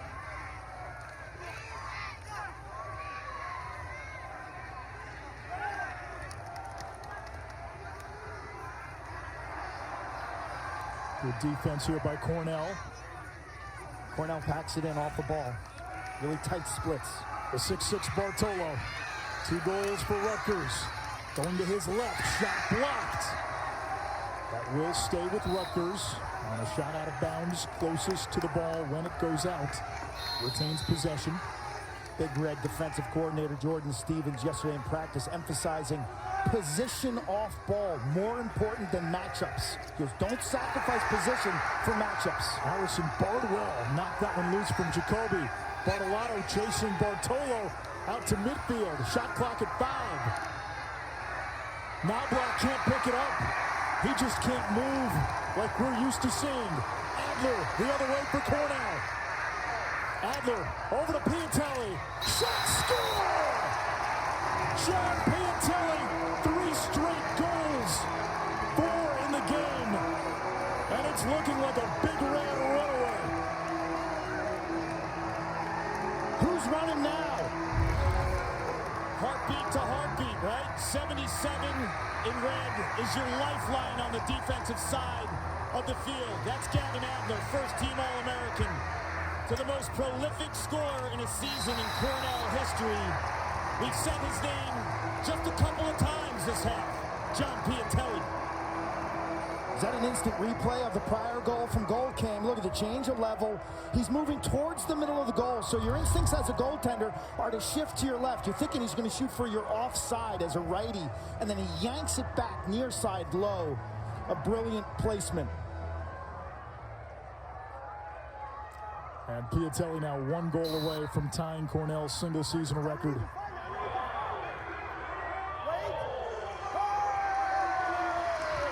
The wings help Mark Silos out. Cornell wins another faceoff. This Cornell team is really, really well coached by Conor Busick, the defensive coordinator, Jordan Stevens. Like, how many times in this game have they made the wrong play? Can't think of many. Here comes Coyle. Down low, Billy Coyle scores. 6 unanswered for Cornell after Rutgers got the first tally of this third quarter.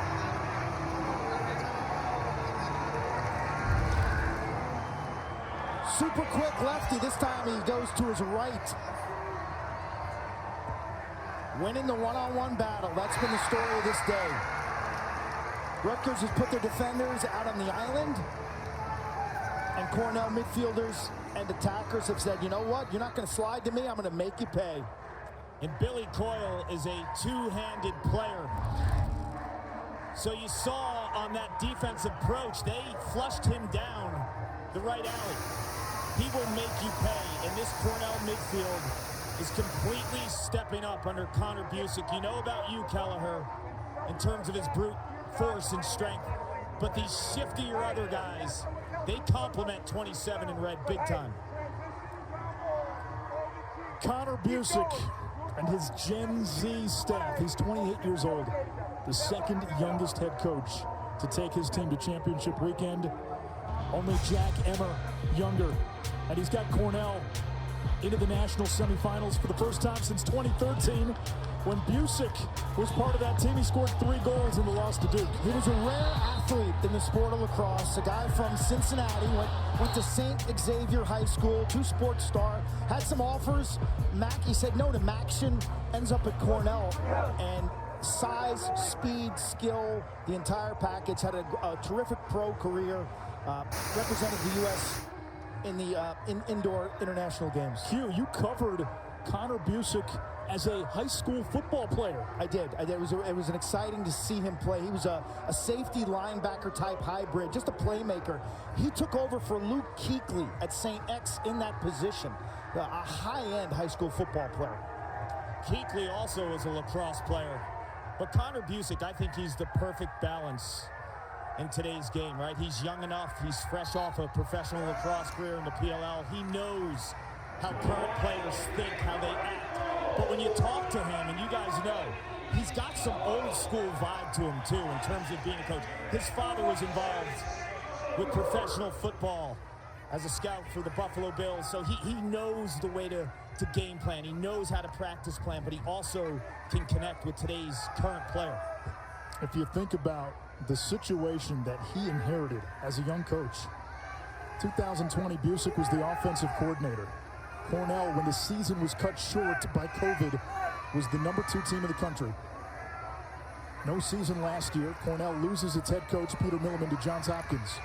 As Rutgers gets one back.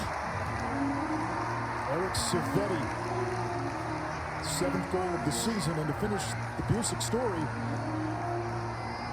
he takes over as a head coach. No lacrosse last year. This was his first year as head coach. 28 years old. Andy Noel, their athletic director, has time after time targeted terrific head coaches for Cornell lacrosse. He's going to have to take out his wallet if he expects to keep Conor Busick in Ithaca. I'll be honest, this guy's a star in this industry, and there will be others down the road who will come for the services of Conor Busick, and Cornell will have to step up. Cornell has been a breeding ground of sorts for a lot of head coaches over the last 10-15 years. Mark Silos wins the draw for the Big Red.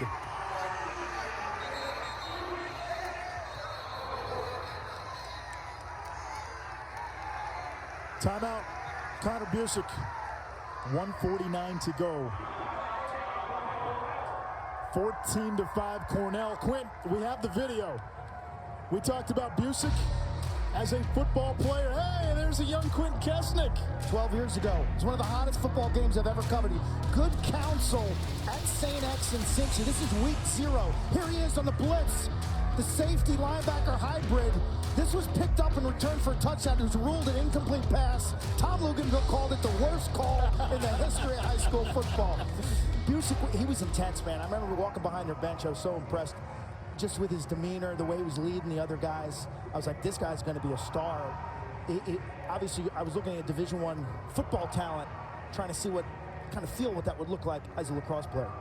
Kark, when we watch Busick in game, there are certain times where he has gone off of feel. And boy, his instincts have been spot on. There was the Syracuse game earlier this season. He made the decision to pull his goalie after 1 quarter. That turned out to be the difference. Then late in the season against Princeton, he decided to keep Chase Erlin in the game after a rough 3rd quarter. Erlin steps up in the 4th quarter. That's become a springboard now to outstanding goaltending in the NCAA tournament. 28-year-old head coaches shouldn't have instincts like that, right? But as I mentioned before, when you have the pedigree and you have a father who's been involved in professional sports in the NFL, that is so valuable in terms of just the connection. I met his father in the 1st round when they beat Ohio State. We talked for a good 20-25 minutes, and he is a wonderful man, and it is no surprise that Conor carries himself that way and understands the coaching profession well beyond his years. Rutgers desperation seeking in, caused a turnover by the defense. Quick programming note, we have been told Maryland-Princeton will air on ESPN2, so keep it right here. That's great. Following the game, you don't have to change the channel. Spread the word. I erroneously tweeted that it'll be on the U, but it's going to be on the ESPN. I did too. That's what I was told, and that's what you were told. 35 minutes after this baby's over? 30?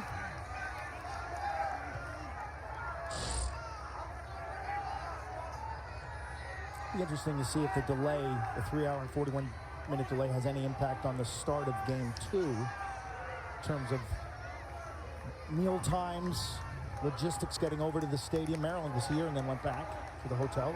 Same with Princeton. Scott against Adler. Had a cutter and Amon. Almost an over and back. Bartolo keeps it in bounds. Head of steam. Through traffic. Stays with it. Shovels toward the goal. Erlin got a piece. And it comes to Adler. Saw those red shirts, right? They're flushing Bartolo to the middle of the field. Normally you don't do that, but he's so dominant with the right hand. They're hedging, pushing him to the middle of the field, and then you see 3, 4 red shirts. Ferocious approaches defensively, led by 77, who, to me, is just, he's incredible watching this guy and his motor. He cleans up everything around the goal. Final seconds, quarter number 3. Long. Looking to feed inside, not quite. Russo downfield. 3 quarters in the books. How would the weather delay impact these two? Well, Thunder Road and Rutgers derailed by a lightning delay. The Big Red, seeing red. They couldn't miss in that 3rd quarter. Cornell 15 minutes away from playing for a national championship.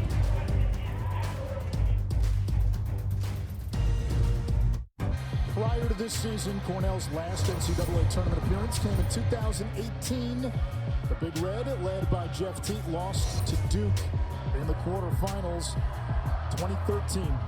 The last time prior to this season, Cornell reached championship weekend and trying to get back to the title game for the first time since 2009, losing that heartbreaker against Syracuse. 77, the last Cornell championship. They also won in 71 and 76. That 71 title game, the first in the NCAA era, and it was Cornell, led by Richie Moran, their head coach, over Maryland. Petrakis wins the faceoff, saved by Kirst, as we go down to Kark. You know, we're talking about those historic championship teams from Cornell. Richie Moran's 3 national titles in the 70s. We're talking about the greatest teams of all time, and Maryland in our second game is in that discussion, but the 76 team beat teams by an average of over 10 goals per game. Guys like Mike French and Eamon McEnany, unbelievable, transcending type players, legends in the game. So when you think about Maryland and what they're doing in 2022, makes you go back in time. You think about those 70s teams from Cornell, the 1990 team from Syracuse, and this is a proud, proud tradition that Conor Busick and this team know all about. Jacoby's shot saved by Erlin. Follows off the ground. The Turbines out of trouble. Rutgers knocks it loose. And the Scarlet Knights get it back. That's a fresh 80.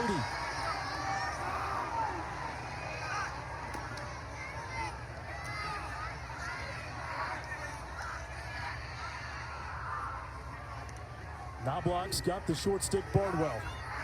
Shane Knobloch just has not been the same. Puts that one on Cage. Erlin to stop. And Cornell, quicker, faster, hungrier to those ground balls. 77 in red, he's everywhere.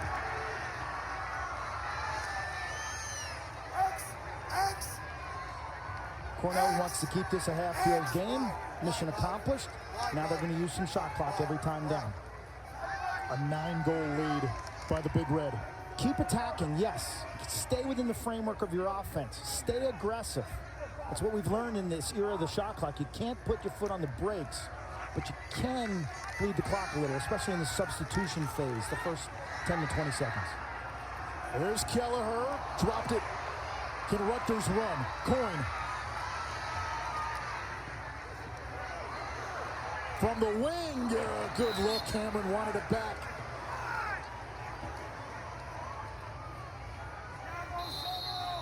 You're down 9 goals. Season on the line. That's one you got to have. Cameron setting the pick for Scott. No angle.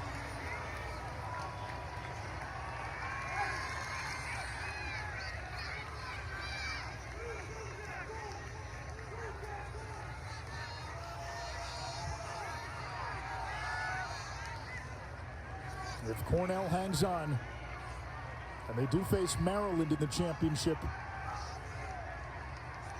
there is a lot of postseason history there. 1971, the 74 semifinal, the 76 championship, 2013, the first round, 2014 in round 1, and 2018 in the quarters. If it's Cornell-Princeton, it's an all Ivy League affair.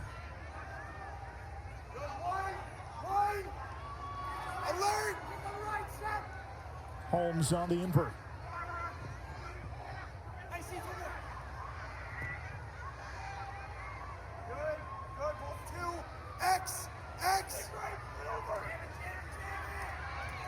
Long gets free and scores.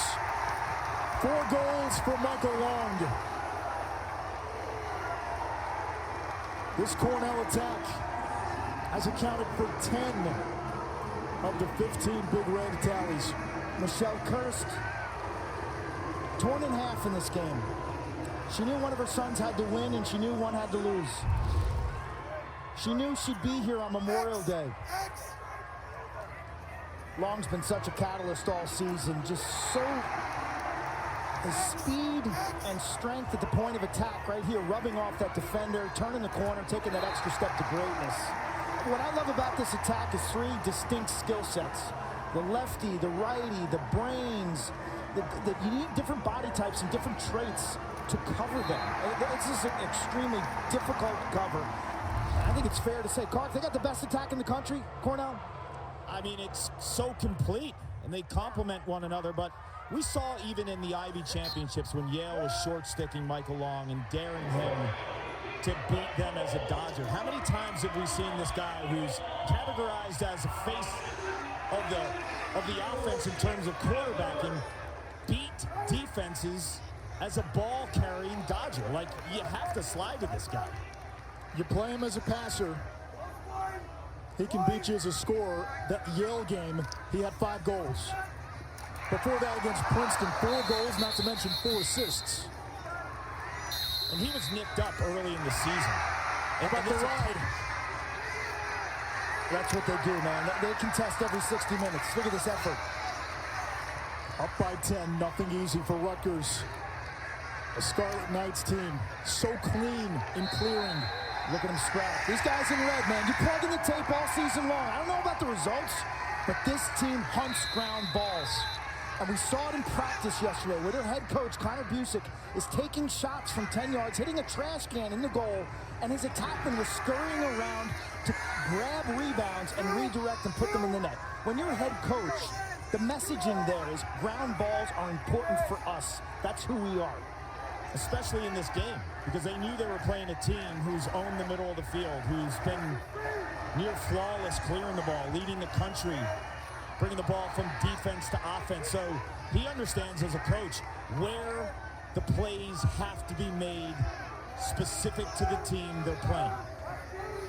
Cornell today +7 on the ground. 4 goals for Long.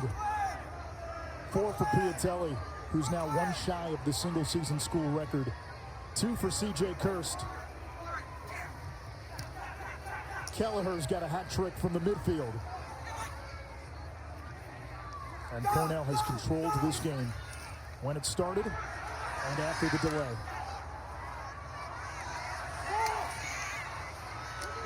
Shot clock down to 7. Kirst can't get by Gene Felix. Rutgers down 10. 9.5 to play. Kamish from long range. And finally an appearance from that Rutgers rope unit. Might be too little too late.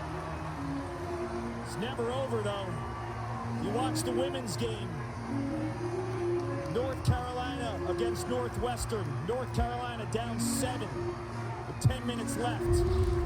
Never say never. And this has been the DNA of Rutgers in terms of generating offense in transition. Defenders who can clean it up on the floor like Gene Felix, and defensive midfielders who always have the green light, Kamish being one of them. Enjoyed our time yesterday with Jared Gene Felix, Rutgers' 5th-year senior defender from Georgia. Grew up in Brooklyn, New York. He moved down to Georgia when he was 7 or 8. Started playing lacrosse as a middle schooler, as a middie, and eventually an LSM. And he's been Rutgers' top cover guy. All eyes on Duhenio now for the Scarlet Knights. Silos wins the faceoff. And that has been an Achilles heel for Rutgers all season long. And if you've got any chance to make this close, you have to win faceoffs. Rutgers today, 9 out of 25. Scarlet Knights have to press out on the ball right now. You would start now. Absolutely. Goal a minute. They're down by 9 with 9. Okay, goal a minute is very feasible.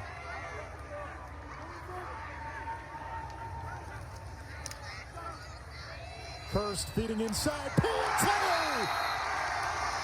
His 5th of the game, and he has tied Mike French for most goals in a season by a Cornell player.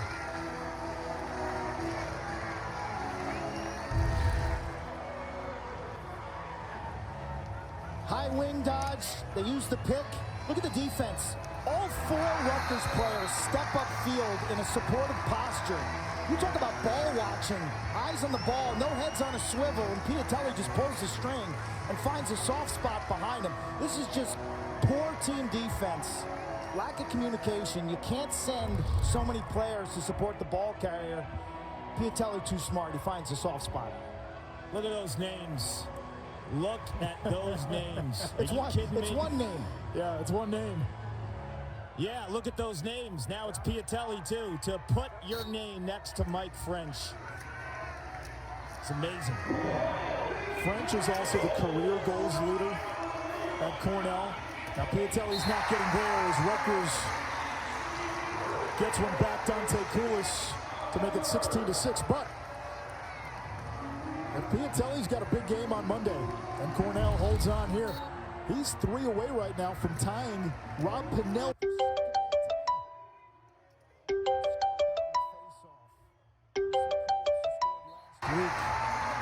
Point man on the fast break. He's a good-looking freshman from Ontario.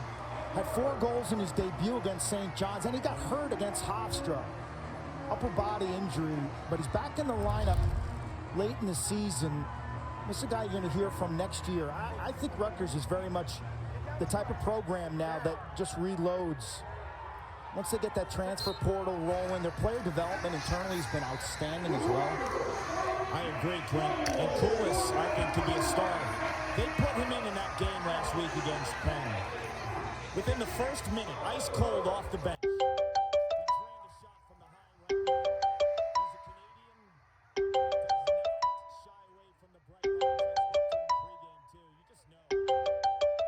His best look every single time, and he's not a typical freshman. Meanwhile, Cornell, Kark, what's been impressive, they've had this big lead, and we have seen teams in this tournament. It happened to Richmond in round 1 against Penn. Even with a small lead, you tend to stall. You tend to pump the brakes. Cornell still coming after Rutgers. Yeah, and you know, when you watch these guys throughout this game, how many mental mistakes have they made? This is almost a flawless game in terms of decision-making. Self-inflicted wounds? None. They're still firing on goal. They had a good look there. It's a key ground ball here. And Cornell wins it, a new 60. Ryan Sheehan. That's huge because you get the new 60. Now they can chill their heels, they'll make some subs. Rutgers is a little tired.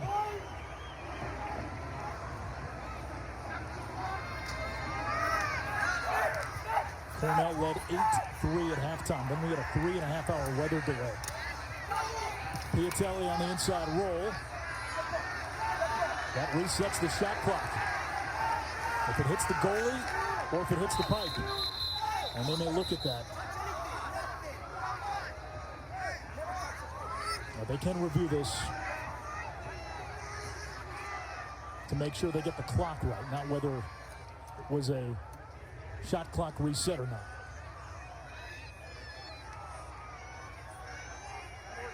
Give it a second. All right. Hey, you know what?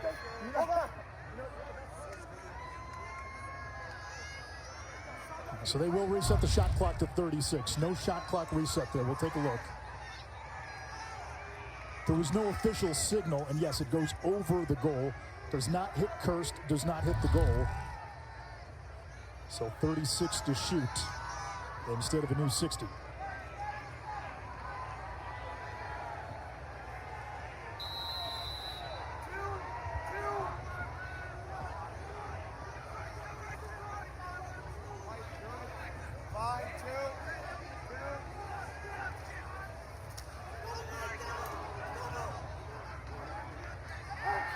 CJ Kirst. Had the middle momentarily. They missed Wertheim. Ground ball. Cornell's got it. Only 10 to shoot. They battle, don't they? Every time. Shot clock at 4.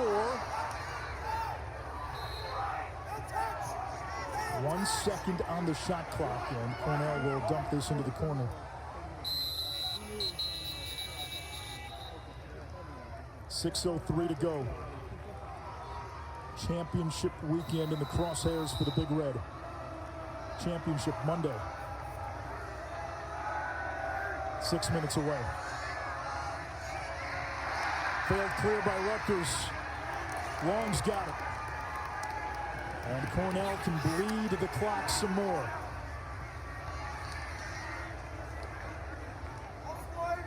Looking ahead to our next game, Maryland and Princeton. Kark.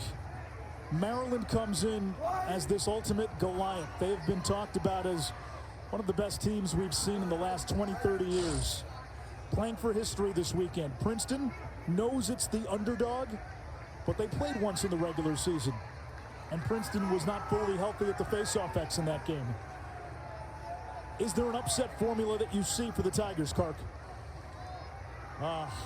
Look, I've been watching the sport now for almost 40 years. The best team I've ever seen play is the 1990 Syracuse team. I will say this, though. I've never seen a team move the ball like the 2022 Maryland Terrapins. That ball spins. They lead the country in assisted goals for a reason. It is hot potato. Everyone gets touches. Their star is Logan Wisnauskas, and one day he could be a scorer, the next day he's feeding. He doesn't even need his points, and he's a front runner for the Tewaaraton. This is as selfless as a team I've ever seen.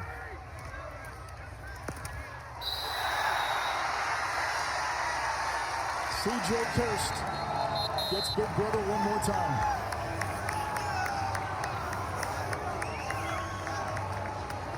"2009, Quint, was the last time the Big Red played on championship weekend. On a Monday, the last day of the season. They're on their way right now, led by Attack. Piatelli, long in the Ivy League Rookie of the Year, C.J. Kirst."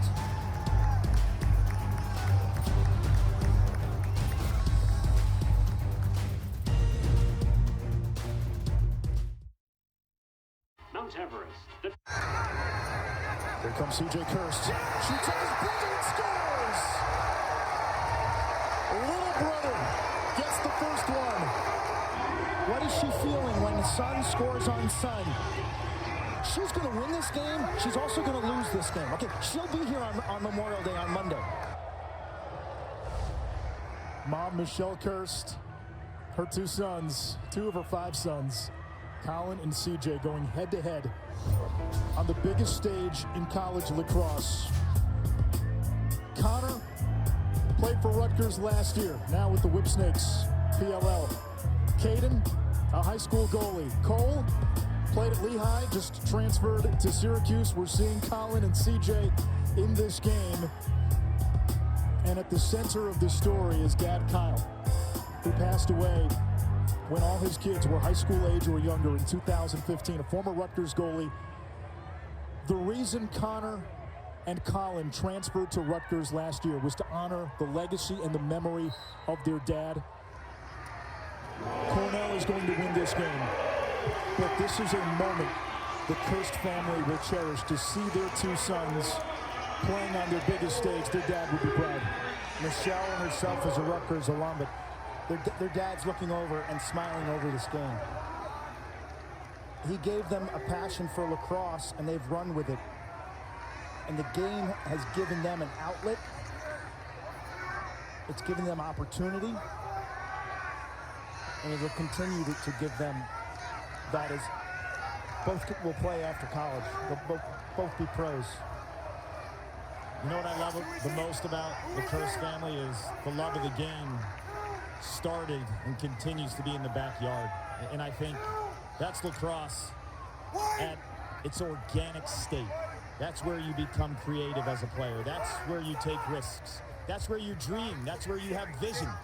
Young boys and girls all across America, you can play as much organized lacrosse as you want, but you will get better and you will fall in love with the game at another level if you invest in the backyard. As a younger brother, I got peppered by my older brothers and their friends. Clark, you had a similar situation. You had a similar game. You played for Syracuse against Johns Hopkins when your brother Brian was in the goal. What was that game like? What was the aftermath like? I hated it, to be honest with you. I was his biggest fan as Cornell's doing what Cornell's doing, owning the ride. Kirst makes that save, but Quint, I love my brother Brian so much, and we fell in love with the game of lacrosse together in the backyard. So when I was a senior, he was a freshman at Johns Hopkins. I was at Syracuse. I played against him, and I hated that day. I was so glad it was over, and I wanted nothing to do with playing him again in the tournament. Luckily, we didn't. But it's just the feeling of being his biggest fan and playing against him. It wasn't as easy as turning it on and off, and I credit the Kirst brothers. They're better at it than me. I was kind of like mentally a little fragile in terms of that, just because he's my best friend and I was his biggest fan as a goalie. I remember watching games when you would commentate, and if you ever said anything bad about him, I was so mad at you, Quint. Well, that hasn't changed.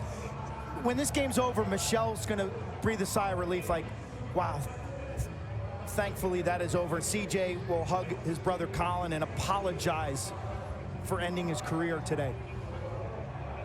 I remember, Quint, after you and I did the first round game when Rutgers beat Harvard. Remember, we interviewed Colin Kirst when the game ended, and Colin at that time had no idea that CJ and Cornell had beaten Ohio State. And we told him, hey, Cornell won, and CJ had 7 goals. And his reaction is a lot of what Kark was just talking about. You could sense the pride, the joy. He said, all right, let's go. And then once we were done with the interview, even the part that didn't go on air, we just asked him, hey, there's this possibility in play that you guys could play on championship weekend. Both brothers have embraced this moment. CJ, the younger brother, he was telling us yesterday, man, I'd love to get in on the ride, give him some wax. Colin was the older brother, maybe a little bit more of the mature approach, if you want to call it. Played it like a professional, but recognizing that this is a big day for the family. Colin's going to be a star. He's got a Lehigh degree. He's got a Rutgers graduate degree. He's got an amazing, engaging personality, super positive view of life. Like the world, this Kirst family, they're set up for tremendous success.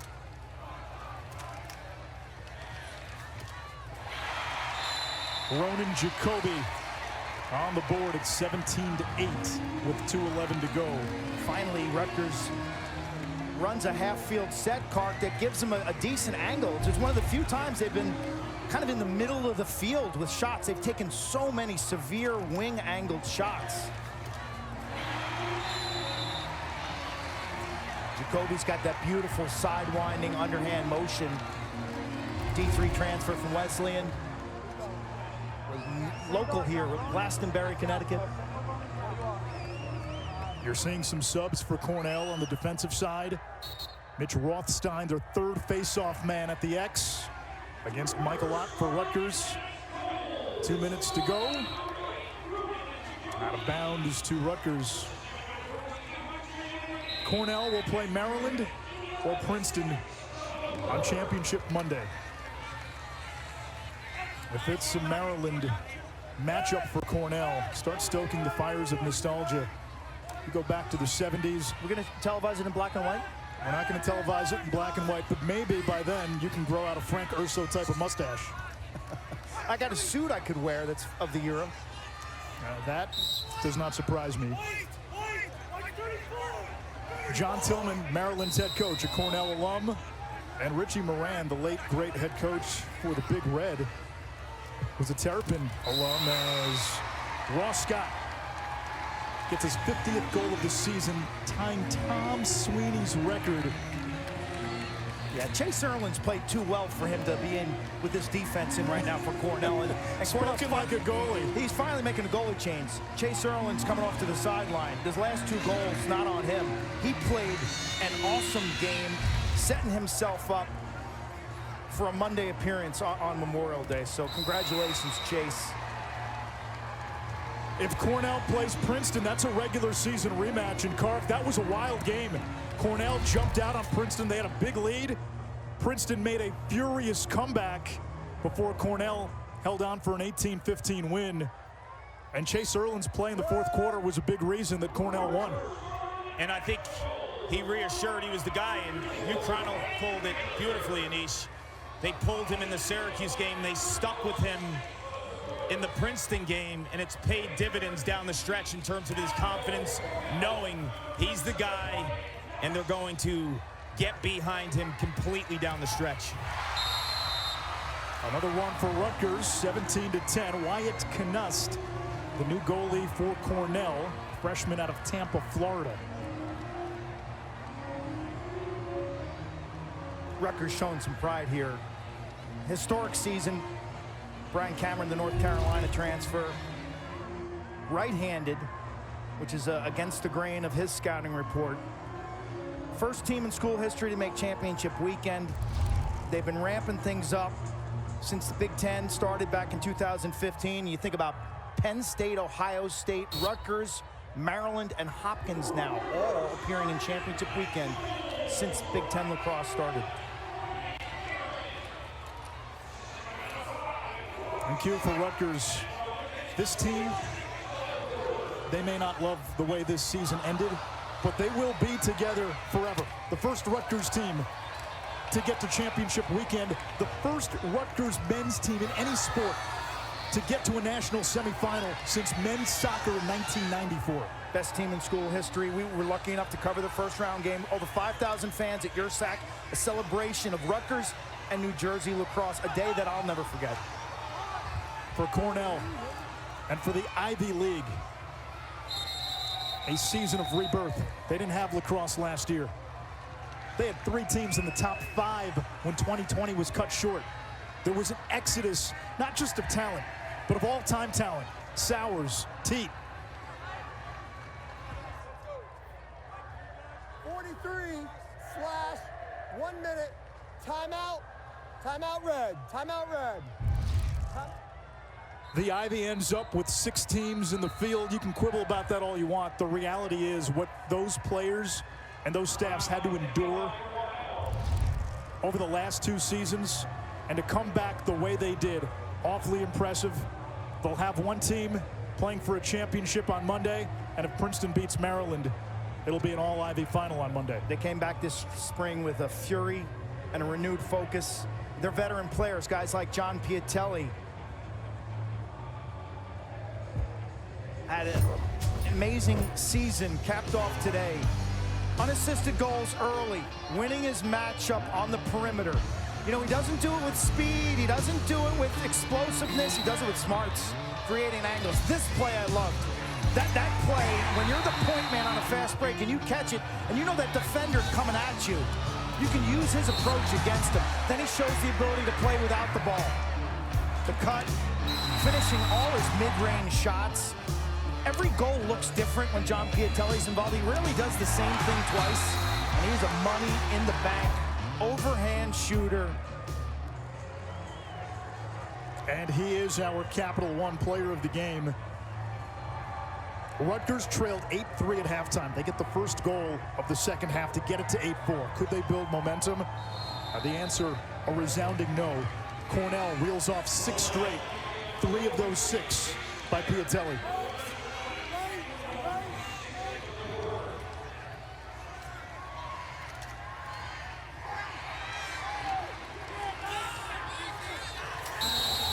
Cornell still hustling down to the final whistle, down to the final seconds. A dominating effort from the Big Red, and Cornell will play on Championship Monday.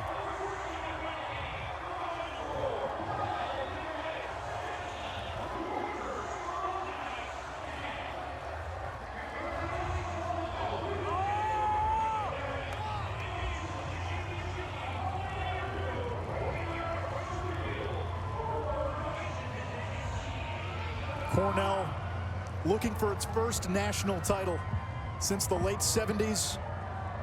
Brian Brecht's season ends in the national semifinals, but it's still the greatest season in the history of Rutgers lacrosse, and Michelle Kirst watched her 2 boys play on the game's biggest stage. The younger brother, CJ, has 1 more game. Hope she packed a Cornell t-shirt and a Cornell hat for Monday.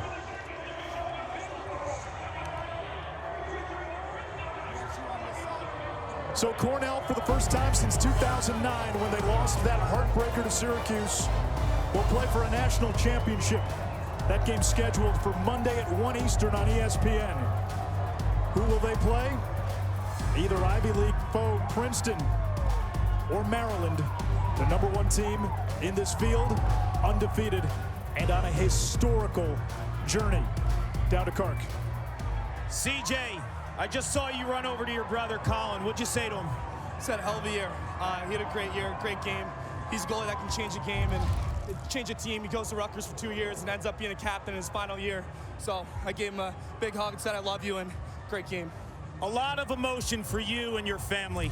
What was it like playing in this game against him? It was incredible. Everything I could have dreamed of, being in this stage and being able to play against him as well. It was a dream come true. Coach, what's it like coaching the Ivy League Rookie of the Year? It's easy. It's easy. The heart, the desire, the passion for this game is all there. We just talk shop, man. It's so much fun. This attack combined for 12 goals. What makes them tick as a unit? They're just selfless. They play hard. They play within the system. They've got fantastic lacrosse IQs, and the way those three mesh, the way they complement one another is truly incredible. Rutgers, throughout the year, they've beaten teams in the middle of the field. Today, that wasn't the case. Why? It was our game plan. It was circled all week, but that's how we want to win games too. We want to be tough in the middle of the field. We want to be great on ground balls. We want to transition back and do all the right things in the middle of the field, and just proud of our group. They really dialed in to the game plan and executed perfectly. Coach Richie Moran would say it's great to be here. What's great to be here with this team? Just the love, the passion, the desire of this group. It's for all we've been through the last 2 years, the way they've responded, the way they've gotten better every single day this year. It's a special group to be a part of, and we're lucky to have that locker room that we do. Thank you, Coach. Thank you. Thank you. Every season is a journey. There's an arc to it. And depending where you take the snapshot in time, you don't often get the full picture. And if you saw Cornell the middle of the year, even toward the end of the year, they didn't look like a championship team. They do now. And they have played as crisp and as clean in this NCAA tournament as anybody. They've stayed true to their identity. They'll shake hands, they'll salute their fans, and they'll march off 2 by 2 off this field, disciplined and hungry for Monday. Cornell has a spot on Memorial Day in the national championship. They dismantle Rutgers in the semifinal. Final score from Rentschler Field, Cornell 17, Rutgers 10. Maryland, Princeton coming up, but first, let's go to the studio. Matt Ward, Lars Tiffany, and your host, Chris Conner.